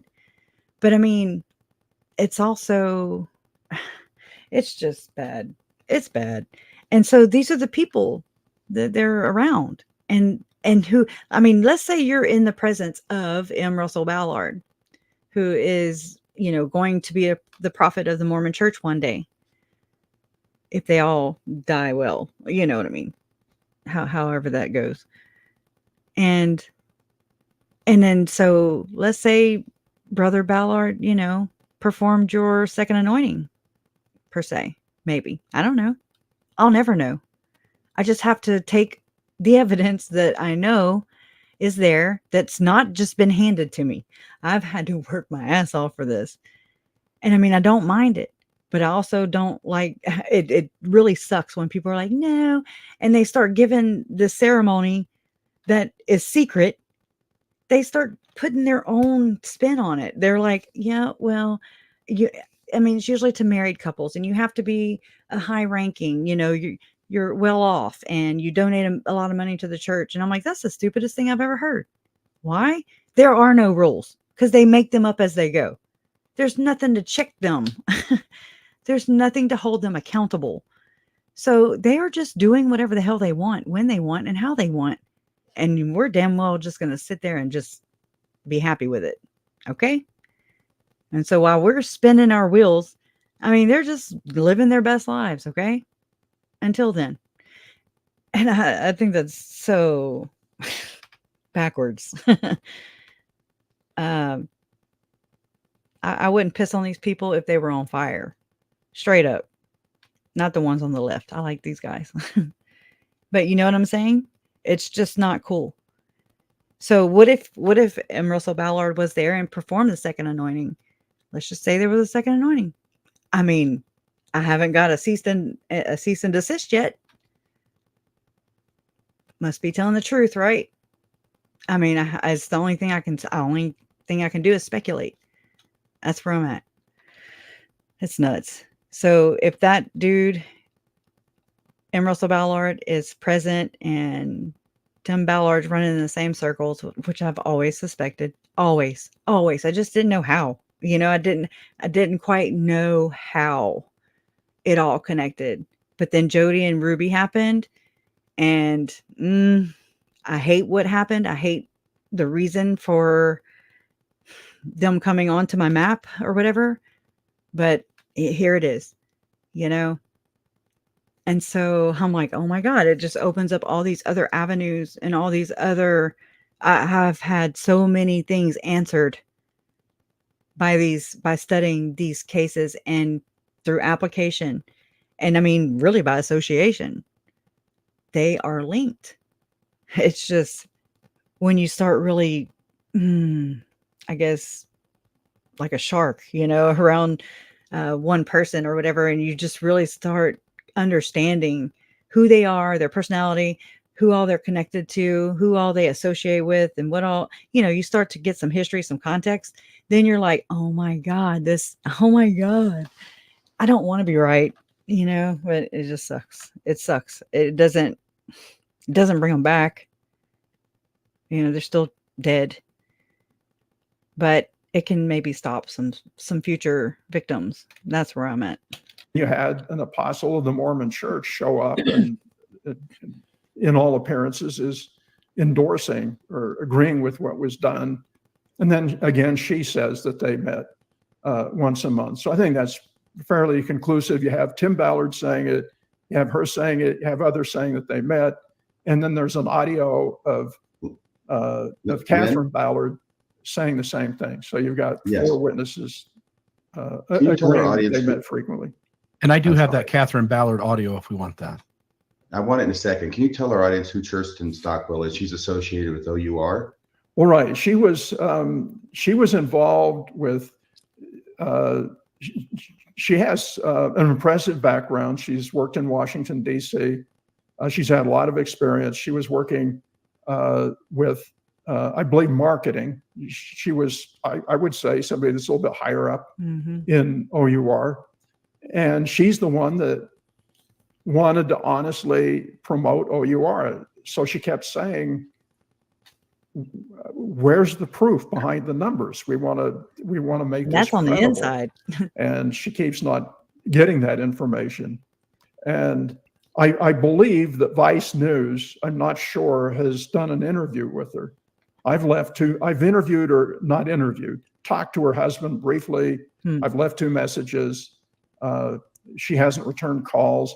And I think now that lawsuits are flying everywhere, that it's going to be increasingly difficult to get some people who would be key witnesses to talk, because I would suspect some of the attorneys would say, we appreciate it if you don't talk to the press, because it could dilute her testimony, and it could give opposing counsel a chance to impeach the witness because, hey, you said this to the press, you're saying this now on the stand, which one, the drill. It makes me wonder. I noticed that in her statement, she brings up another apostle, Elder Ronald Rasband. Bam. Right. They're dark. She They're says that zombies. she met with him. I think it's in the next slide, maybe. Okay, so this one also, it might be the Is next that the one. one? Yeah, Well, the it's number slide 60. with Elder Rasband was on the one that was up before. Oh, okay. Okay. In the So, photo at the top. so anyway, so that was one of the meetings. Now that doesn't confirm that he invested, but it confirms that he had an interest in what was going on. And if you put that with the fact, Exactly. So there you go. There you go. They're getting their answers. They're getting their confirmation. Why? Because their leaders are freaking doing it and approving of it. So twisted. All right, I'm gonna skip to, it says Sherston said Tim was the only person who vouched for Jeanette's role as a psychic. Only person. Sherston said she had not heard that Janet was ever vetted or vouched for by the LDS Church. I mean, couldn't the membership say the same about the prophets? I'm just saying. Oh yeah. But the church hierarchy, they're like, no. Beware of false prophets. Pay us. Don't pay anybody else. Silly Sallies, you pay us. You give us 10% every month, okay? Or you don't go to any of the TK smoothie heavens. Anyways. Okay, but stated Tim blurred lines. I'd say they all did. And would frequently say, quote, I told Elder Ballard all about it, unquote. Sherston said there was one time when doTERRA found out about the use of a psychic and were upset about it. She said that Tim brought in a, quote, official CIA case where they brought in a psychic, unquote. And it worked. Okay. He's a bullshitter. Tim told them that the federal government uses psychics regularly. That doesn't surprise me. I'm just saying, not at this point, not where I'm at. I'm just doing everything I can to just hold it together. I'm like, there's no way. But if it walks like a duck, talks like a, you know what I mean, quacks like a duck is a duck, and that kind of thing. Anyways, this says Stockwell testimony continued. Liberty 89 and the Covenant. Sherston said Tim took her to a meeting in her official OUR work capacity. So this is just business as normal. To meet with people at Thanksgiving Point. The people at the meeting included Tom Harrison, Ken, I don't even know how to say that, Krogh, Hugh Vail and Tim Ballard. Sherston said they claimed to have visions and special intelligence of none other than the second damn coming. Okay? I mean, you cannot. I've heard, when I've watched other creators and everything cover all these cases, and you keep hearing the same thing, or just more and more, like when KJ reads all the and thank God for that, she does so well at that. The statements of the victims of the alleged victims in the Tim Ballard lawsuit, and you hear the same lingo, and it's unique and specific to Mormonism. Nobody else talks like this. Okay. And it is a bruise. And I wish I could just feel comfortable enough to tell y'all where this goes. It just is so weird. I mean, I don't have solid proof. I just am trying to, I got to get more proof, but I suspect that, and this is just, okay, I'm going to tell y'all because I can't help it. So, I mean, yeah, I do suspect that it goes straight to Elder Ballard for sure. I don't know that for sure. That is my hunch. That is my speculation. That is my rumor. That's my conspiracy, right? Like Nor Jasmine says. And I feel like there's a big prominent player there in Southeast Idaho who, if you watched Mormonism Live, where Maven presented, I don't remember the name of the title of the video, but it was right after Adam Steed and Jesse Hildebrandt, interviewed with John DeLint on Mormon Stories podcast. And Adam Steed did with Hidden True Crime. And I mean, I was hanging on to every damn word that fell out of their mouths. Okay. I was like right there. I've got my notes. I was like, oh my God. Okay. Because things just really started to sharp. I was like, wow. Okay. I was pinging everywhere, just to have all these like-minded ideas materialize in other cases, not just one, but like 3 other cases. Okay. Hold on, my cigarette keeps going out. But there's a prominent person right there in Southeast Idaho. I'm not going to name any names, but he does own one very influential news source. It's got a chopper, and sometimes they do Secret Santa. This is nothing against nobody. This is me just trying to find answers, and this is where it leads me. And so I can't help but speculate and wonder if that multi-billion-dollar company owner there of an MLM, what's it called? The Wellness Melaleuca. And Ian Pawlowski, I would say, in my conspiracy, in my little fairy tale world, works for said billionaire who's got a lot of stroke, who's against whistleblowers like Adam Steed.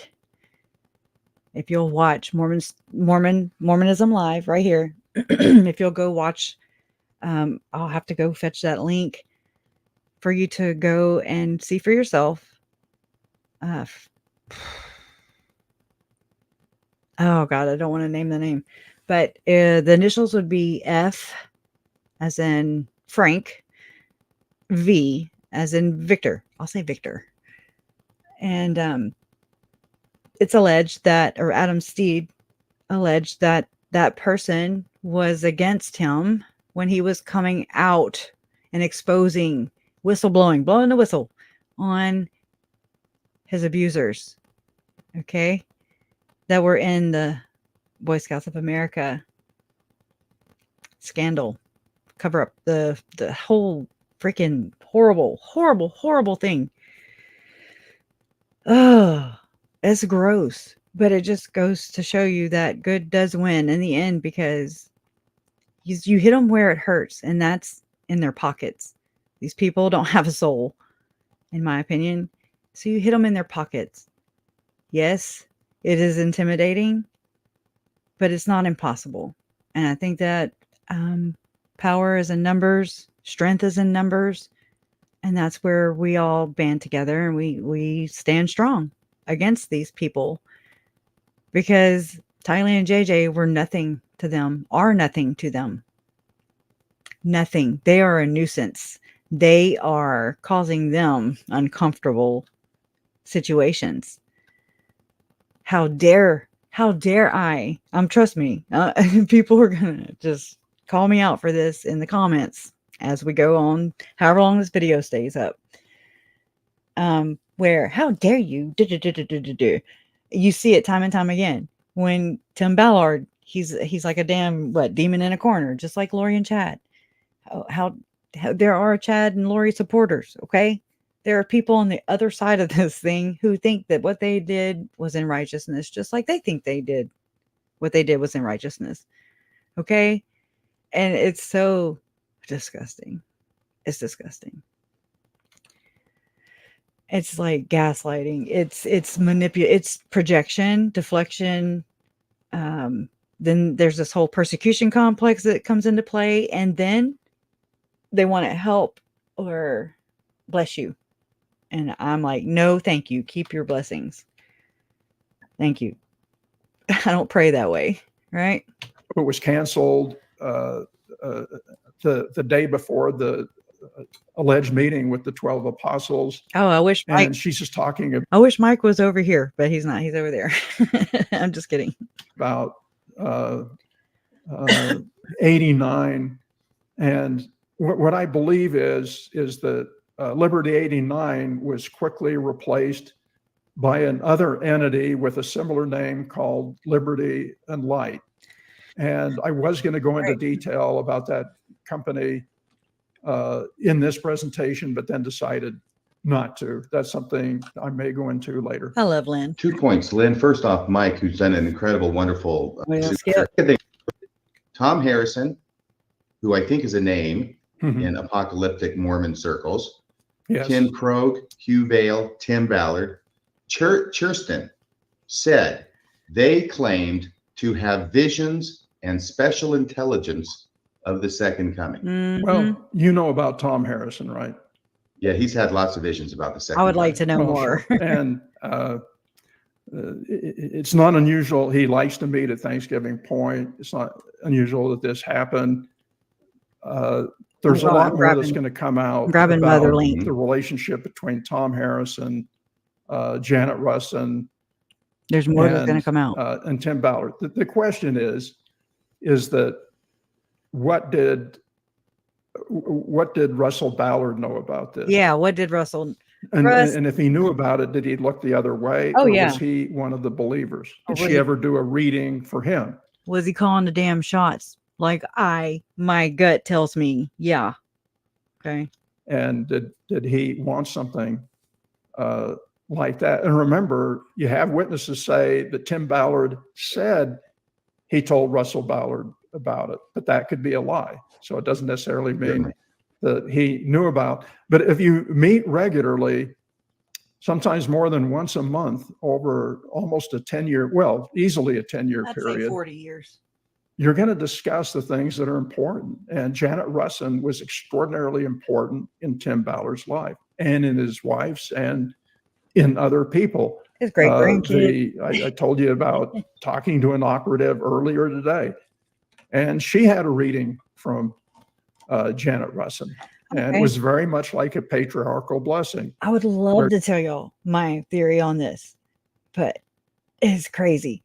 So, I'll wait till the other thing comes in. I know, just hang with me. She gives her the reading. It's typed out.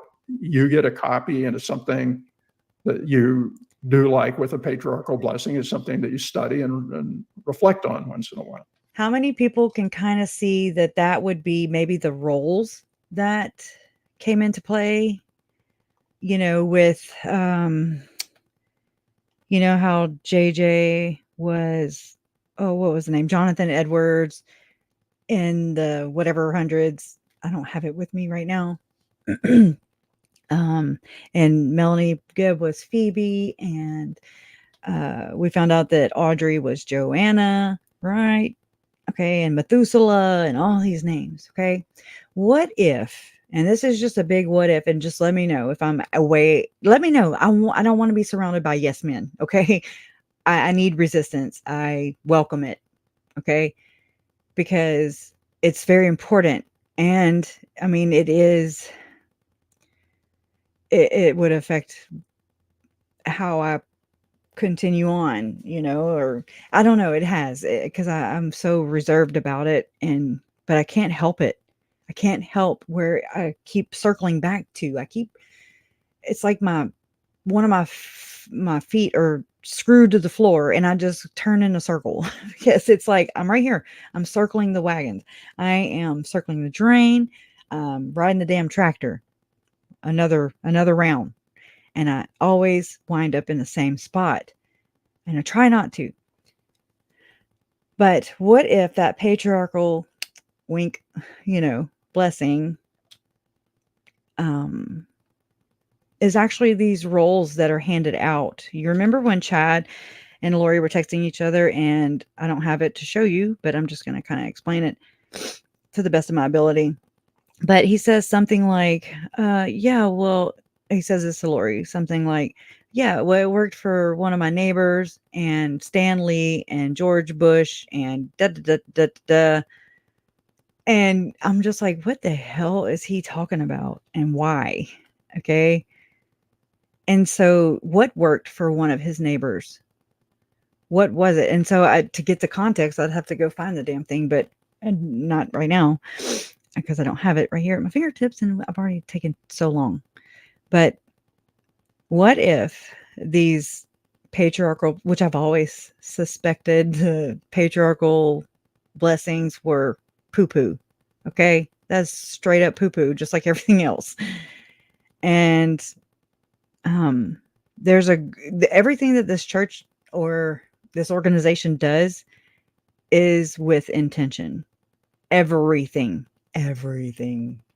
They don't do it because they're trying to please anybody. Okay. It is self-serving. Know that. And it's with intent. Adult cosplay. Yes. And it's like, okay, well, you're Phoebe.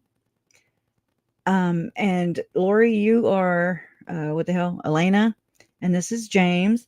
And so we all show up. I don't know. I've never been, and I really haven't studied around this area. So just take this loose. I don't know how to explain somebody else's crazy. Okay. It is so crazy. And it makes me feel crazy just saying what I mean. I don't know what their crazy is. It's so crazy. And I think this is how it's designed because it works. And if not, then the character assassination, those tactics, they do work. Silencing, they are good at silencing people over and over and over again. Okay, good. Thank you, Bewitched. Oh, God, that's so relieving. You give them too much credit. They just have the support of their wives, mothers, daughters, etc. Oh, like the leaders or everybody? You got stories, Great Day Mom? Well, come on down. We've got ears. I don't always like to do the talking. I really don't like it at all. And that makes me feel good or feel better. It don't make me feel good. It's nothing about this feels good, right? It's insane. And then again, I mean, I think about this. Y'all know this is what I've studied constantly, day in and day out for over 4 years. And I'm tired. And I just want to grieve like a normal a normal family member grieves. I want to grieve. I don't want to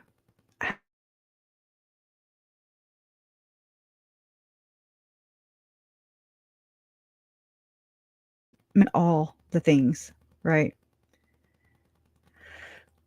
And it's hard, and it's you can see it. I'm aging. I don't get any physical exercise. I'm miserable, and I want out from underneath it. But I want to make good on my word. And I mean, ultimately, I want answers. Every one of them I've had to seek for myself. And oh no depression. I just want to grieve. I just want to be normal. Like, I just want to grieve like a normal freaking person grieves. Without, feeling the pressures of like having to strike while the iron's hot. All these other cases came out and they're all flashing their craziness and offering all these answers. If you just look into it, if you just look that way and just take it and apply it and compare and contrast. And I mean, I worked that over and over and over and over and over again. And until it just makes sense. It makes sense to the story. It's relevant to the story because it is. They're connected.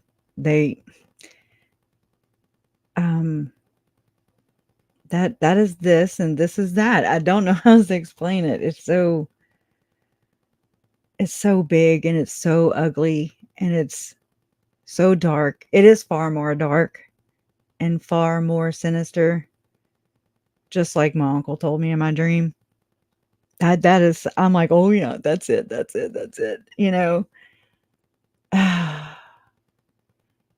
And even in this thing, it's okay. So this is just, I'm one of those people that, I know Lily's probably gonna come after me.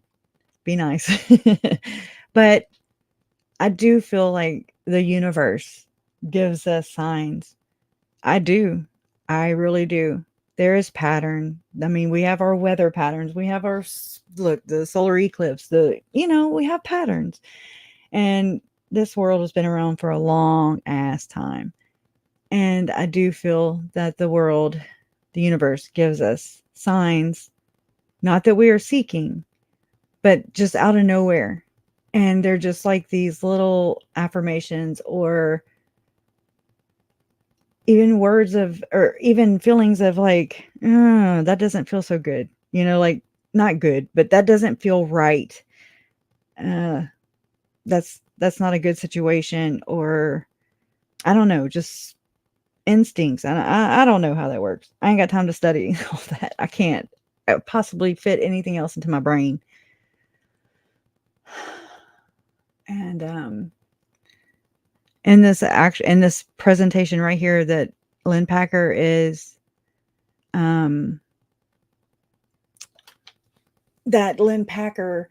saying in this actual presentation, he says something that I really haven't shared publicly. And it's where my uncle would say hole in one, or he would say 1-2 punch, or he would say bamboozled. He would say buffaloed. Just these kind of off the wall words, It's okay, Tracy. It's okay. But yeah, I feel you. And we all are their voices. All of us. That's what we do. That's why we're here. I couldn't do this without you guys. And I mean, it really does help. This is my therapy.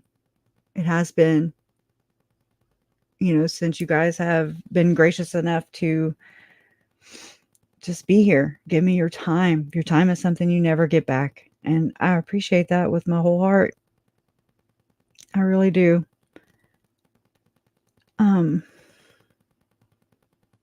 But something that Lynn Packer says in this presentation, he says 1-2 punch out of nowhere. And I'm just like, that's just okay. okay, it's like, here's your sign from the universe. It's like, okay, you're on the right path. Just keep on going. And then one day I'm just waiting for that throttle to let off and for it to just say, okay, your job is done here. You have snuffed this one out. And go back to enjoy, go do things that you enjoyed doing before. And I don't even know what that is anymore. I miss living. But this would be one of the greatest works of my life, just finding meaning, finding answers to some of the craziest details, that we've learned, these disturbing, the second coming of Jesus Christ, for Christ's sake. I mean, that's a drop in the bucket compared to what we don't know and to what has been revealed. I'm just like, I'm good. I don't need any more. I am good. Yes, this is connected. I don't need any more evidence. Okay. I don't need any more cases. We don't need any more of these cases because Tylee and JJ, Charles, Tammy, and Joe, they're dead. I already know the ending to this story. So I'm kind of working my way backwards, like I do in everything. I really am ass backwards. And I'm okay with that. I embrace it. I expect it. I know it's confusing for a lot of people. And I know a lot of people were confused by why I combine all of these things. And I haven't, a lot of times I wouldn't speak very, because I didn't want to have people lose interest or anything, because I wasn't talking about, the bombshells. That's not me. That's not my strong suit. That's not my wheelhouse. Mine is just exploring and what if, and what if, and what if. And I still don't have the answers. I don't have any, yes, that is it. You are correct. I don't have that. And even if I did, it wouldn't make a difference. It wouldn't bring them back. It wouldn't change anything. It wouldn't change the outcomes. It wouldn't bring Tammy back to her grandchildren. It would not bring JJ, and it wouldn't bring Tylee, and it wouldn't bring Charles, and it wouldn't bring Joe back. It doesn't. That is the truth of the matter. However, Ruby Franke, Kevin Franke, their kids, I'm so glad. I'm so glad that boy had whatever, that strength, that burst of confidence, whatever it was, adrenaline, whatever it was. I'm so glad and relieved, because I think if it hadn't been for that was Tylee and JJ round whatever. After Tylee and JJ, it would be round 2. I know there's many more victims, and that would have happened. And I feel like if Melanie Pawlowski would have gotten her hands on her kids, that was going to happen to them too. Because they were dark. They were, one of them was drawing crosses on the walls and telling the evil ones where to find them, right? Tracking devices or something. Whatever. Dark is light, light is dark, up is down, down is up. It's backwards in these people's belief systems. And that is one thing that is for sure for me in this, is that people will kill for their beliefs. People will die for their beliefs. People will cut you. People will disown you. They will all out, launch a freaking character assassination, flying monkeys, here they come. They are going to try and destroy you. and you're just trying to find truth. Not even, it's not, it is my truth, but it's not. It's both. And I hope one day that I can gather my thoughts enough to compile them into a book or whatever, whatever it is. That's just, it's never been who I am. I never was like, oh yeah, I'm gonna write a book. You know, I'd have to go take English classes again. I feel like my thumbs hurt daily. Yeah. I don't know. It's crazy. Oh, good night, Julie Rowe. Julie Rowe. I'm so sorry, Julie Co. I'm so sorry. Up is down, down is up, right? Good night, girl. Oh, please forgive me. Oh man, this is just terrible. It is. But again, it's the reality. It is. And it's not even, I mean, I wasn't subjected to the torture and abuse that Tylee and JJ did not overcome. They were outnumbered, and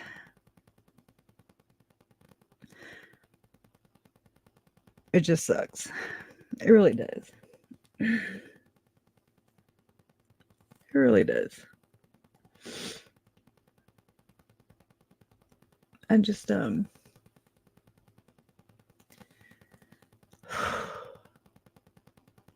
don't know. I wish they say, time heals and things like that. But again, I don't think I was able to just step away and turn it off and just heal like a normal person or grieve like a normal person. Nothing about this is normal. Nothing. I'm a whole asser, right? I do everything whole ass. Nothing is half-assed. And I don't even think I had a choice in the matter. It's just like I just did it. I remember diving in and feet first. And it was just like, I remember a couple, Bo Peep, I want to say, and maybe Zero or just me. I forget. It was a couple people who have followed the case from the beginning. And, they would say, oh my gosh, be careful, be safe. Oh my God, just worried because I was going just trudging through all this crazy Joseph Smith stuff. I mean, just all this stuff that, a lot of these people right here, Mormon discussions, Mormonism Live, Mormon Stories podcast, all these people have been Mormons their entire lives. And I've just crammed it. And I'm trying to just make sense out of the nonsensical. It doesn't make sense. And I think that matches with the end of the story, which is they did not live to tell.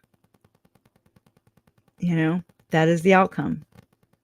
I know the end point. And I just worked my way backwards. And I take notes. I take a lot of notes. They don't have a rhyme or a reason. Yes, Natalie. We do. Oh, thank you, Great Dane Mom. Oh, okay. I think I know who you are. Okay. I get it now. Yeah, I do need to get a therapist. Yeah. We lost my family doctor is the same family doctor as my mom and my dad's and my brothers and my uncles. And anyways, my doctor died in 2020, in April of 2020. And I was just like, oh my God. And we go to the same therapist too. And it just like this shift happened, with the pandemic or whatever. And so those doctors were no longer available to me.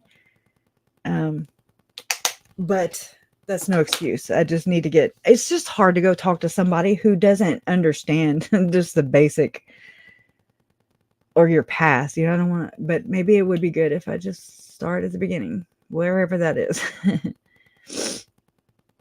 Oh, that makes me feel better. Juliana. It does. You're right. Yeah, I figured that's who you were, Christina Spencer. That's why I was like, okay, I think I know who you are.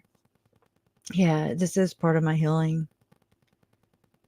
This is, yeah, that's difficult research all the way. That is what this is. I didn't expect that. I did not. I mean, like, I went like, okay, I'm going to go heal. I'm going to go grieve. I'm going to go find my voice. I'm going to go and educate myself.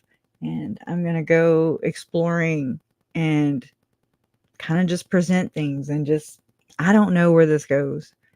I don't have a endpoint or a, you know, I try to think about what's their end game. So I don't know what my end game is. Besides, I don't know what life looked like before because I don't remember it. It's foreign. And I don't think that life will ever be the same. I know that from experience. But that doesn't mean that it's bad. That's the cool thing. And before Rex and Adam came out with their Silver Linings podcast, I used to say that these are the silver linings. And they are. These little pockets that you just don't expect to find. You didn't know there were even pockets. You didn't even know they were jeans. You know, these are things that you just learn along the way. And they're beautiful. I'm not saying they're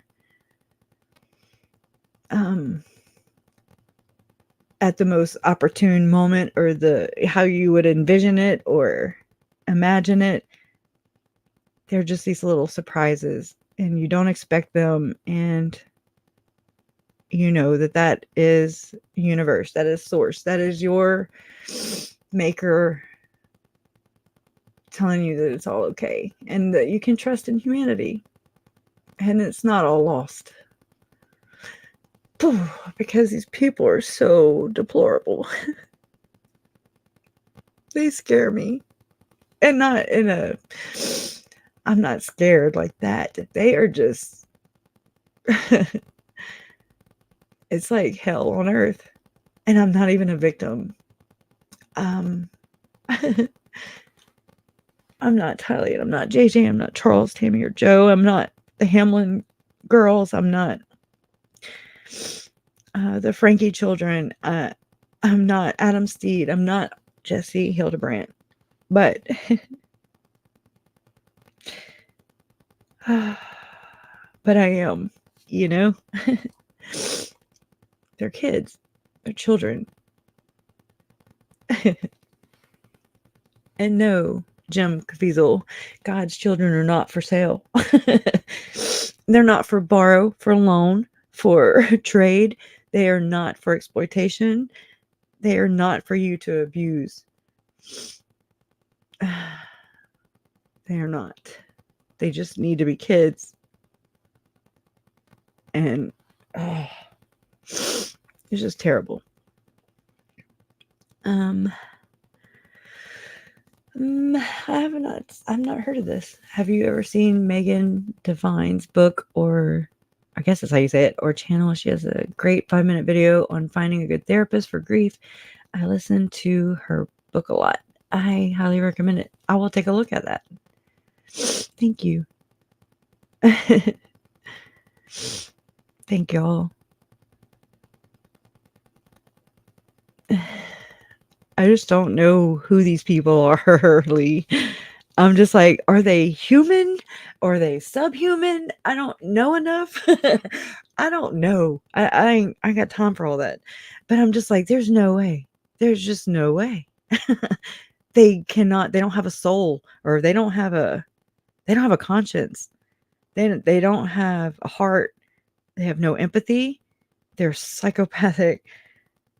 And I don't know all the labels. I don't know all the words, you know, and I just try to do the best I can with what I have. And it's hard to put all these thoughts and all these, all these things that I observe in their behaviors that are like-minded and I told Jason earlier today when I was gathering, just the last section of notes.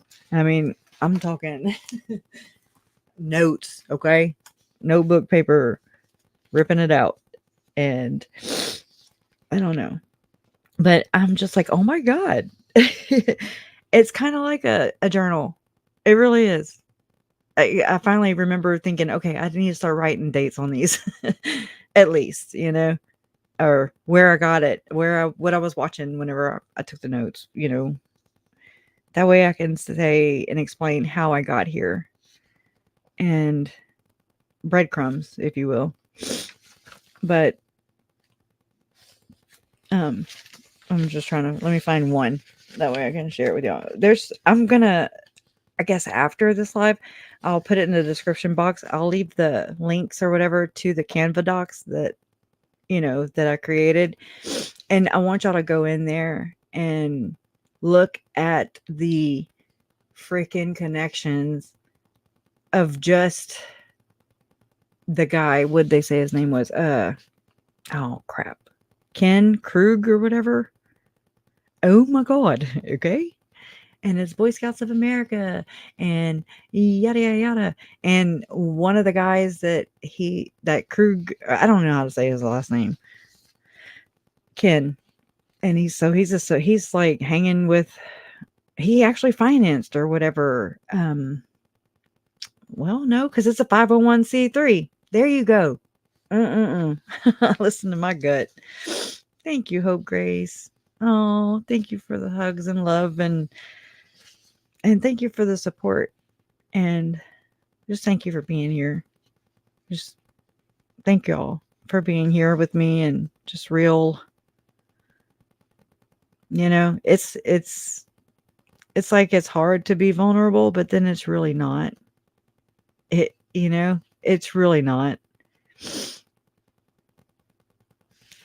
But, the world can be such a scary place, especially when you're vulnerable or feeling vulnerable. And again, like I said, I'm glad I have you guys to land and touch down at least once a week and ground myself and remind myself, recharge, kind of get a new zest or, charge my batteries and just go at it again, because it's like, it's not just me. And this is the good in humanity. This is it right here. You guys are it. You guys are the proof, that love always wins. And, you guys are just constant reminders. And I appreciate KJ for even, you got to think, I was just like, everything was crazy for so long. It still is. We're just I don't even know where we're at on the roller coaster ride. Nonstop, maybe. Yeah. Oh, that's so sweet. Yeah, but we don't. And so this is what's cool about this.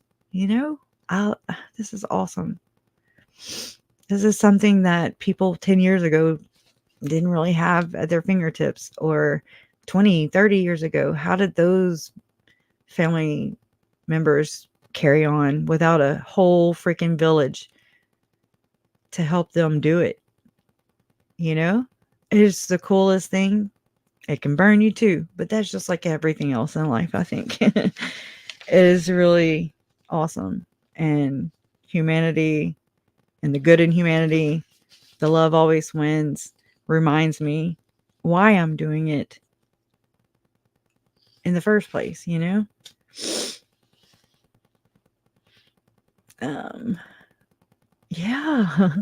that's such a good point, Juliana. We should not despise ourselves. The religious doctrines tell us we women are marginally important. We are. Everybody. We are all just ships, vessels, particles. However you want to look at it, we are souls, just crossing paths, and it's really cool. And I just think it's neat. I really do. You know, when I think about things and how they're structured and, oh yeah, you know, reflection again, it's something I never really knew that I did. But I need it. Like I need it. It's important for me to just kind of resonate and just kind of go over the things that I've been researching, or, you know, whatever it is in your daily life. I just kind of see where I'm at in that, and I just like to balance myself and make sure that I'm not like over the edge or going off the damn cliff with no parachute usually. Oh, right here. Here's one of my notes. It says on 10/10/2023, and this is in regards to David Hamblin. Well, all of them. Okay, so I'm gonna not cuss them. I'm just gonna say F or S or whatever. And so I put a reward system, the Opportunity House.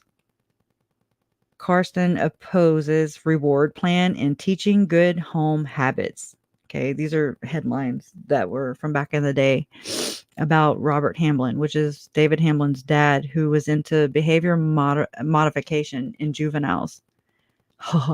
Okay, and it was federally funded, allegedly. Wink, wink. Anyways, I put holy F. This is not good. Explains a whole bunch of the evil shit that we have been witnessing in the Vallow-Daybell case, Hildebrandt, Franke case, David Hamblin-Leavitt, Ballard, OUR, and all the other shady shit that's just been pouring out. Okay, I told you, I just write. It's not even pretty. And then I go back to writing, you know, it's like I just kind of retain things if I write it down. And so that's a lot of times it just helps me to kind of file it, if you will. It's like as I'm writing it, I'm just kind of comprehending it, and I'm thinking about it. Putting it into perspective, I guess you could say. And okay, so that's not a good one, because that's not really my feeling. It's just pretty much verbatim the the news article.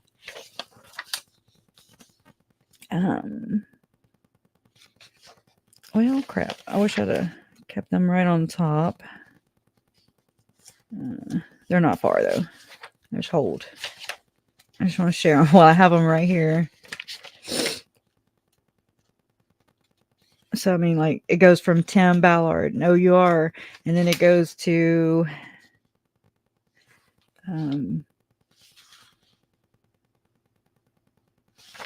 Jody Hildebrandt.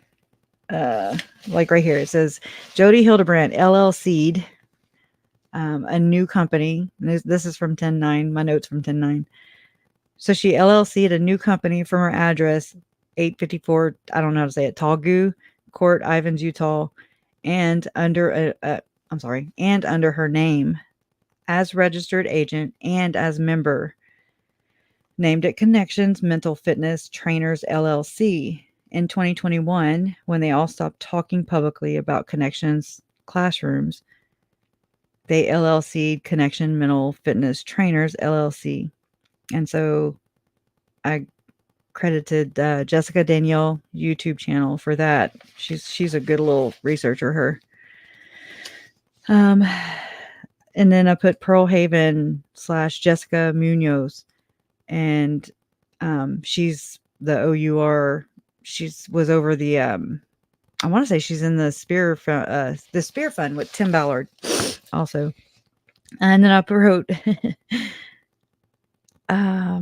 things that Tim was saying. He put the tip of the spear. And that is something that has reminded me of Alex Cox, because he talked about the tip of the spear, the poison or whatever, right before he croaked, right?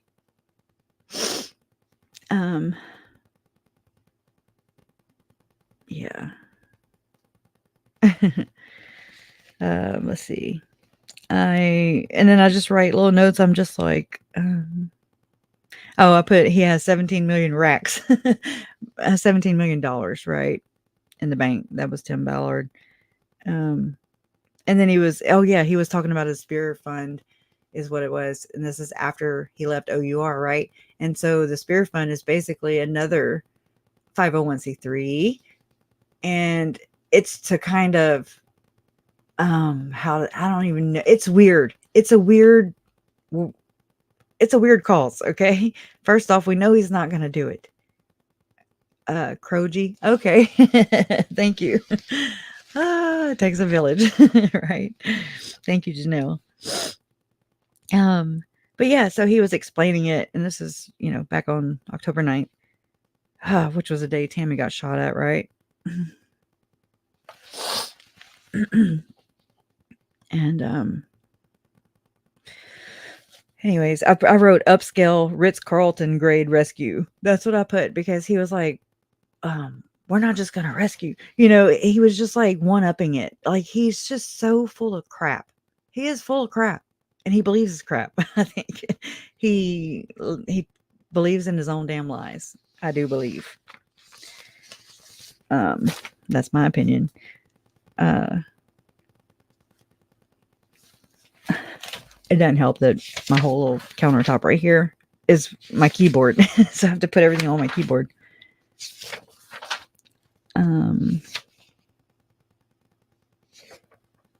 Oh yeah. And I wrote like Jimmy Rex, and then I put Dad Challenge podcast, and I put / clip of allegations of the Franke sisters talking hot tubs and peanut butter. Right? It plays in. I'm like, oh, well, let's not discount that just now, right? Just yet. I really do feel like that's at play right now because of how Ruby, I mean, I don't know. I'm just assuming or speculating, but from that Carl guy, I did email him, but I haven't heard back from him. Carl, I can't think of his name, Crusher or something, because he is from right there or he says he's from where Chad Daybell is from, and I find that very fascinating. Like I said, if you are Mormon or ex-Mormon, you hold a piece of this puzzle, and you have no idea. You have no idea the gold that you're sitting on by sitting on your story. So I think that we all have that, I really do. I think we all have stories and puzzle pieces for other people, because we're all just looking, right? We're searching. We don't know what sometimes, but here it is. Okay, and then I put Tim Ballard clip, Call Me a God, right? And because there's that whole Mormon Messiah complex, or the God complex, right? And I put another clip, I'm just kind of making a clip list, and I'm like, Tim Ballard, First Presidency doing the Hosanna shout, distorted connections. And then the next one, I'll put David McConkey, El Paso County Courthouse, assault for nearly a decade, maybe more than one victim, involving, quote, playing a game, unquote, which runs rampant in the Hamblin case, by the way. And that it was difficult to talk about. From 2004 to 2013, assaulting a child in a position of trust. And this is David McConkey. Notice, put a pin in the last name there. David says he accidentally touched her. Oops. Yeah, well, I accidentally fired my weapon. I'm just picking. Just saying. Quit being so damn. Quit, This is stupid. Their reasoning sometimes. Glenn Beck, this is another note, like millions of others, was effectively gaslit by the church. See, for many reasons. It's a power and money hungry institution that will always do what's best to maintain power and money. And don't you ever forget that. But again, I don't hold him too far above anybody else. God dang it. Oh, right here. On 6/1, oh my gosh, I go all kinds of ways here.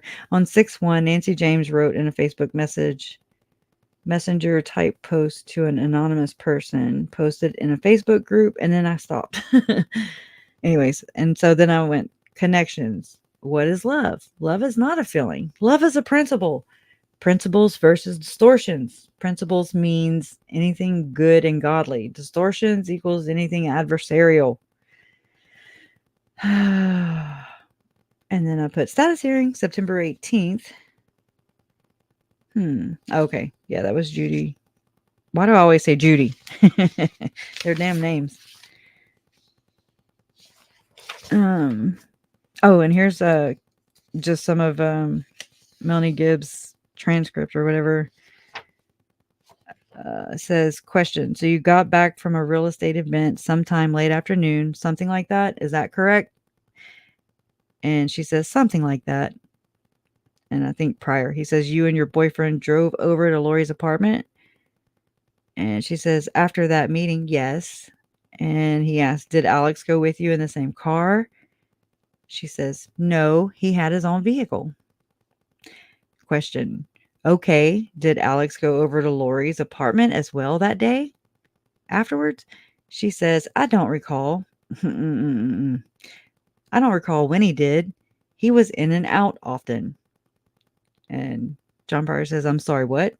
She says, he was in and out. He would come in and out of the house. So I don't recall exactly when he arrived or exactly when he did. I don't remember.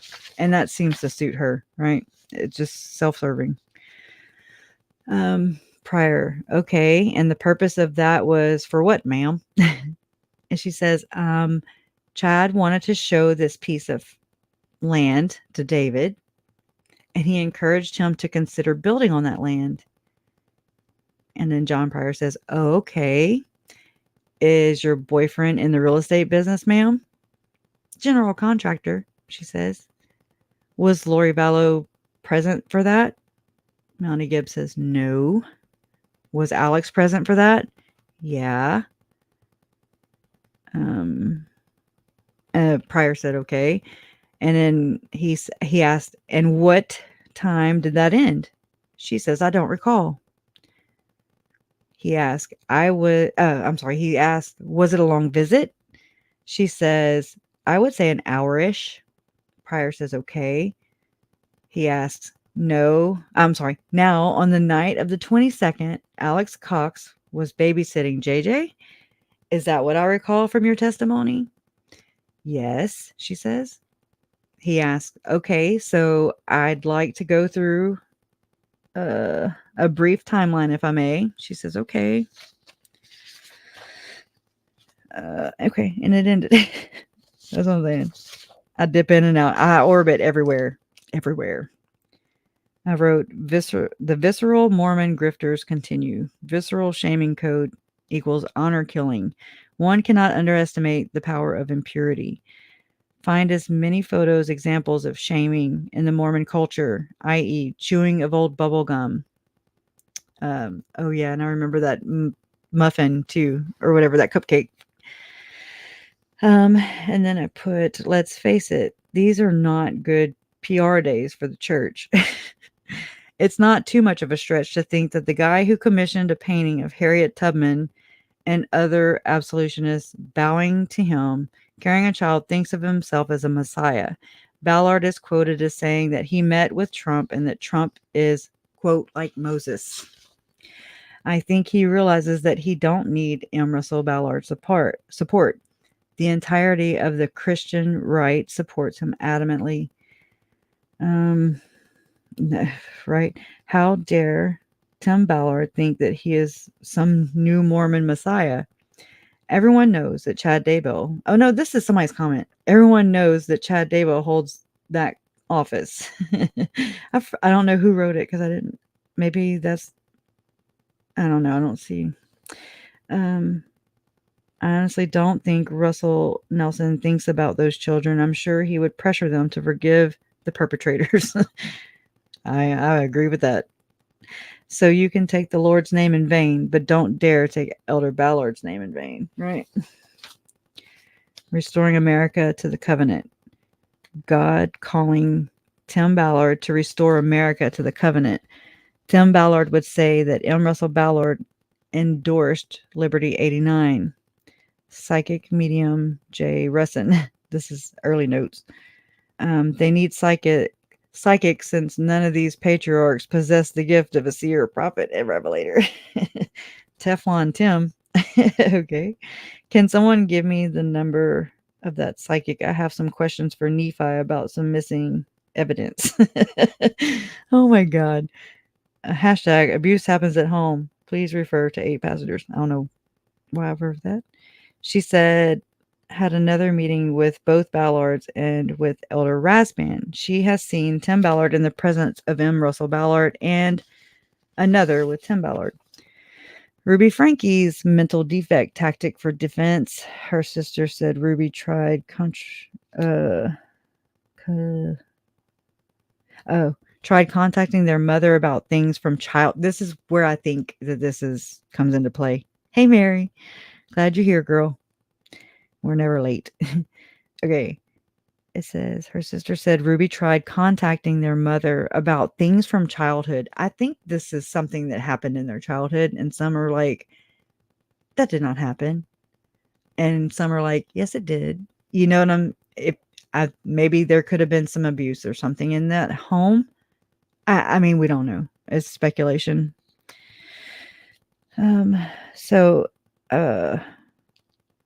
Tried contacting their mother about things from childhood, and they dismissed it all as lies. But their mother went away to serve a mission to Serbia or Siberia. I don't know what the hell I wrote. Their family has a lot of secrets. A lot will come out in time as this continues to unravel, and all will have to find a new way to earn an income. Hopefully, they'll stop profiting from the disgusting exploitation that they have all done in the past and continue doing even after the arrest and public spotlight that their sister Ruby is now receiving. Such an absolute shit show. Yeah, here's Bonnie Holene's YouTube channel, 9/16/2023. Her husband's name is Joel Holine. I don't know how to say it. He has a channel name called Today's Task. They have 4 kids, I think. I was counting them. I kept having to scratch them out and then write their names. She has a clothing line, www.ballybbrand.com. Okay, and it says, would you convert to a different religion in order to marry a spouse? Oh, these are questions I was just going to pose. As per Chad Daybell, preliminary hearing, Melanie Gibb was cross-examined, redirected by defense attorney John Pryor. This is the beginning of the questions. What date did Gibb leave Lori Vallow's apartment? Answer, the 23rd of September. It was a Monday. John Pryor asks, Sunday, September 22nd, did David and Chad go to the viewing of some real estate matters together? Gibb says, I did as well as, and so Alex was there too. She had to hurry up and implicate somebody else. That's another pattern you'll see over and over and over again.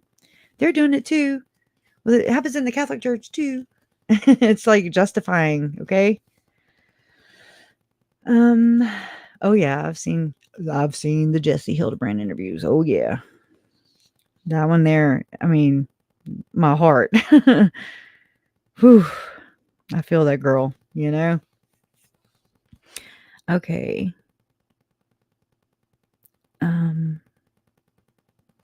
Okay, so yeah, Gibb answers, I did as well as, and so Alex was there too. Pryor says, oh, that was news to me. I wasn't aware you went as well. And so he asks, where did you guys go? You know, because you got to pull teeth. Grown-ass woman. She answers, we went to a lot that was close to Mr. Daybell's home. He asks, and what time was that? Do you recall? I bet you don't. No, she says, it was sometime in the afternoon. I don't recall exactly. Walks it back, right? Question, he asks. Or sometime meaning between 12 and 5 or 6 p.m. She says, I would say either late morning or early afternoon. Thanks, Melanie Gibb. We can always depend on you. Call me. Like, you're, bitch, you're right there in the damn, you're, whatever, alleged interrogation room. I call it the damn, it's a nursery for them folks, right? I've had traffic stops way worse than that. Oh, wow. But have there been any new ones? Any new Jesse Hildebrandt interviews? And I wonder if they're ever going to put back. I feel bad for Adam Steed because, like, I think his ex-wife's attorney or whatever sent a cease and desist or something, or they had to take the video down at Mormon Stories podcast. I don't even know if Lauren at Hidden True Crime had to take theirs down or not. I haven't gone to check, but I've been meaning to. But I just hope that doesn't take the wind out of Adam Steed's sails, And it's like, it's got to be a big slap in the face to feel like you're silenced again or some more. The egregious ways and measures that these people will go to victim blame, victim shame, to deflect all of their and like remove all of their accountability, responsibility for the things that they are doing to people is disgusting. Yeah, she needs to be sitting in prison. Prison pockets, right? Right. Let me grab this link real quick so I can share it. I mean, all I did was just kind of put some things together, but the video thing should be in there too. I'm going to put that one in there. And that way you can I think this is how this works. We'll try. We'll damn try, right? But I meant to go way further into that, but I don't know. Sometimes I just kind of follow my own cadence, and it was just kind of, that's how it panned out. Obviously, I needed to cry a little bit and talk about feels, emotions. I think it's fine that, I mean, I don't know. It's like in my generation, it seems like we weren't allowed to feel, or feelings were bad. They were seen as negative. And I mean, I've even been accused of, you're too sensitive. I was like, what? I mean, I would have rathered somebody punch me in my damn face. I'll take physical abuse. Don't, like, that cut me deep. Right. And so this was right after Uncle Charles was murdered too. And I remember, like, I used to look at Pinterest all the time, right? And get ideas and things like that, because I like to make stuff. I used to. And anyways, now I just replace that with research and these dark YouTube streets. Right. But anyways, I remember, like, looking up what a sensitive person, what's it mean? Like, what's a hypersensitive person? What's this? What's that? I didn't know all these things. And that's when it began, really soul searching. And I was like, there's nothing wrong with feeling. What's wrong with that person for, I mean, not feeling, maybe you need to feel a little more. And so that's something that and me especially, like with my little one, and he's only 7, and I'm like, Bub, if you are angry, it's okay. Let it out. Let it out. I mean, I learned one tactic, I don't know if it's a tactic or, I don't know what to call it, but one time, or a couple times really, but you take a metal bat and you take all the wrapping or whatever it's called, where the hand grip is, you take all that, you strip it down to a metal bat, all metal. And, we have big pine and oak trees and stuff. And I went outside and I took that bat and I beat the shit out of a tree and I bent the bat. Okay. But let me tell you what it does do. What it does do is it shocks you back into your body. I'll tell you that. It zinged my whole body, and it's just like, it grounds you. And it's like all that energy, all that rage, or everything that's bothering you, it left. And I mean, it's okay to do that stuff. Just as long as we find constructive ways to let that out and share it and live amongst the rest of us in society. You know, I know we don't always have the right ways of doing things. I know I don't. I know it's just been a learning experience, and I've done the destructive things. Trust me. I was going to sabotage. Let me tell you. And I'll kick my own ass before anybody else can. I've always been like that. But anyways, thank y'all for being here. Thank you, Trace on the case. Thank you, Donna. Thank you, Mary. And Beach Bum, I hope you feel better and you got everything good and balanced. And what I'll do is if that link doesn't work, I'll get the links and everything together, because I want y'all to go in and look at the connections that I'm put together for the people that were named in oh my gosh, I'm not looking at anything, so I'm blank. Okay, so this Mormonism live clip or whatever, where it says Sherston said Tim took her to a meeting, and it was at Thanksgiving Point, which is an actual place, and Jesse Hildebrandt says that in their interview also. It's obviously somewhere in the same neighborhood or network as Aunt Jody. That's all I'm saying. That's just me trying to put things together as I'm collecting, the info and putting it where it goes. But it says the people at the meeting included Tom Harrison. Okay, I got to remember how Janelle said this. Ken Krogi, Hugh Vale, and Tim Ballard. And it says that Sherston said that they claim to have visions and special intelligence of the second coming. All right.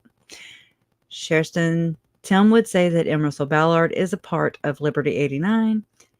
And Sherston said that because she had shared some spiritual things and Tim found out about it, Tim, could share with her the more, quote, secret things that I'm involved in. And that's Tim speaking. So he could now share, with her the more secret things that he's involved in.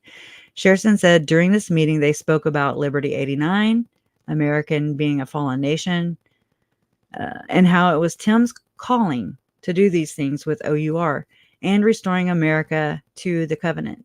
Sherston said restoring America to the covenant was, quote, a big mission of Tim's, and he was, quote, called of God to do this. Sherston said Tim was very verbal about Elder Russell Ballard's involvement and behind it, but Sherston said she didn't know if she believed that. So just from that little tidbit right there, and what I did was I put Tom Harrison. Y'all know his Visions of Glory, and y'all know how I feel about that, about him. And I found some even sketchier stuff today that I haven't even been able to put in the presentation yet. But so it's got some Tom Harrison and just kind of all his things like about him, and then Ken Krogi or whatever, Hugh Vale, that's a big one. You might want to go check that one out. And the Ken Krogi guy. Okay. Those two right there. Hugh, I think that's where maybe I'm wrong, but I think that in the summit or something where they just had general conference, and I think maybe he owns that. Okay. I mean, there's this summit name in there, and it's a ski resort, and it's in Utah, and it's just interesting because if so, it's just interesting. It's just like a maybe a conflict of interest for the church. I don't know. Again, I really don't have all the answers. It's just these things I'm like, that sounds familiar. And what else? Something to do with the Boy Scouts of America. And then there's some connections under his that I found in LinkedIn or whatever of people who, just kind of shared their experience of that person. And one of them is says a purported victim. He is trying to bring justice to victims of child SA and within the church. And he has a 501c3, and I'm just like, no. It just don't even smell right. It don't pass the smell test. I hope I'm wrong. But anyways, oh my gosh, thank you, JLL. It's good to see your face. Or not your face, you know what I mean. Thank you. Oh, I just want you to know that I'm always thinking about you and praying for you. I care about you so much. And same to you. Thank you, guys. I mean, it just means the world. It really does. I wish I could be a better friend, or you know what I mean? Like, it's just, I feel so, I guess that's why I stay to myself so much, because it's like, I know I just don't have so much to give, you know, because all this takes all my time. I don't know if I'm just slow or if I'm methodical, or I don't know how this works, but I don't force anything. I just kind of read and I think and and then I watch something and then it jogs and I'm like, oh, that works here and that fits there. And oh my gosh, does it fit? You know? And I mean, it's just been over 4 years of doing stuff like that. So I'm ready for this to slow down so I can just go back to Normalville, whatever that is, whatever Normalville is. Just not so turbulent. That'd be great. But thank you. I think about y'all too. I do. I hope everybody's doing okay. Jean Marie, it's good to see you too, girl. You didn't miss anything. You really didn't. Just me jabbing on, bumping my gums, you know. But that's why they have the replay, you know. I go back and there's many that, I mean, I think I watched one of A1 Reese's, okay, last night. So I was just like, oh yeah, I forgot about this. And I don't know, just sometimes it's like you didn't know then what you know now, and you're like, oh wow, this makes so much sense now. Or you see it totally different because you didn't know what you knew then. I mean, knew now, then. You know, I'm gonna say it backwards. Thank you, Jean. I'm just glad you made it. You know, it's always good to see all of your faces and hear what y'all have to say. And I got to go back and read the comments. And I don't know. They mean a lot to me. You guys mean a lot to me. I really care about what you guys have to say. It really does matter. What you say and how you feel and what you think. So it's such a big integral part of this entire puzzle. It really is. So many different perspectives. I mean, for sure, I have not done this alone. That is for sure. Just you guys being here every time is just reassuring, and I can always depend on you again. And I meant to say about how when KJ came down, her and Mr. Wayne came all the way from Tennessee to Lake Charles, where we live, and no expectations. They just came, and I just felt so special or heard, or I don't really know the valid, maybe. Honored, humbled, you know. It's just like, what do I have to offer? Yeah. Anyways, it meant a lot. And so whenever she was talking to me, which there's not enough hours in the day, right? I mean, I could just talk and talk and talk. We could all I would like to listen sometimes. Thank you, Moonlight View. It means a lot to hear you say that. But KJ, you know, she was like, all right, you have a community that depends on you. And I was like, what? Like, I didn't even realize. And this was back in 2021. No, wait, at 2022. I know. Thank you, Moonlight. It means so much. Yes, that is such good advice, Lily. Yes. It's hard. It really is. But it's not impossible. It's just hard. Because I'm like, oh my God, I'm only one person. I don't have it's not that I don't have people that, are like, hey, can I help? And I just don't know how. I'm just like, I don't know how to help you.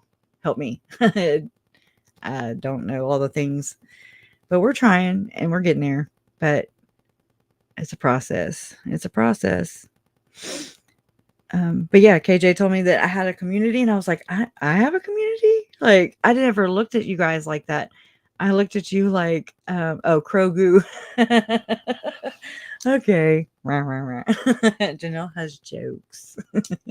Right? Well, you have a normal name. Okay. If you just saw, or when you saw my name for the first time, Kresha, how'd you say it?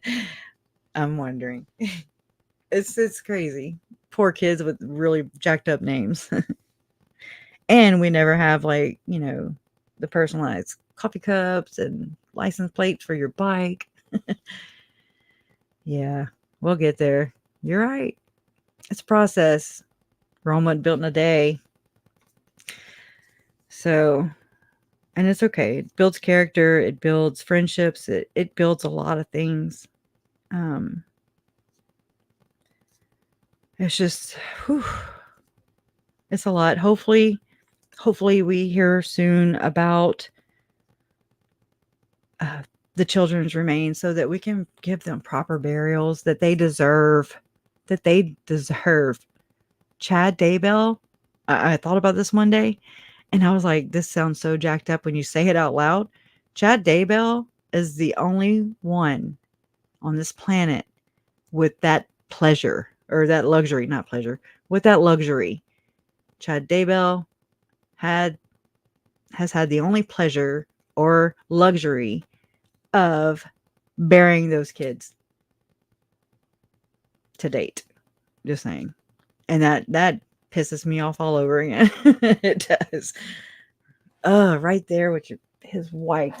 Oh, I mean, just, it's like a picture of washing dishes or something, looking out of their kitchen. I don't even know where the kitchen is, but I've seen pictures of the inside. I just don't remember. No, Kessa. My cousin Sarah used to say that too. Whew. All right, let's adjourn, and then we'll I think I jacked that up. But anyways, let's break, and then we'll re-adjourn on the next bizarre religious rabbit hole, or the next week of taking all of the cases and all of the things that we hear from them and just bringing them here. And then you're like, hey, I have this. And I'm like, hey, I've got that. And then you say, okay, well, this fits here. And I'm like, yep, no, not quite. It's just a steady process where we're just trying to fit these pieces.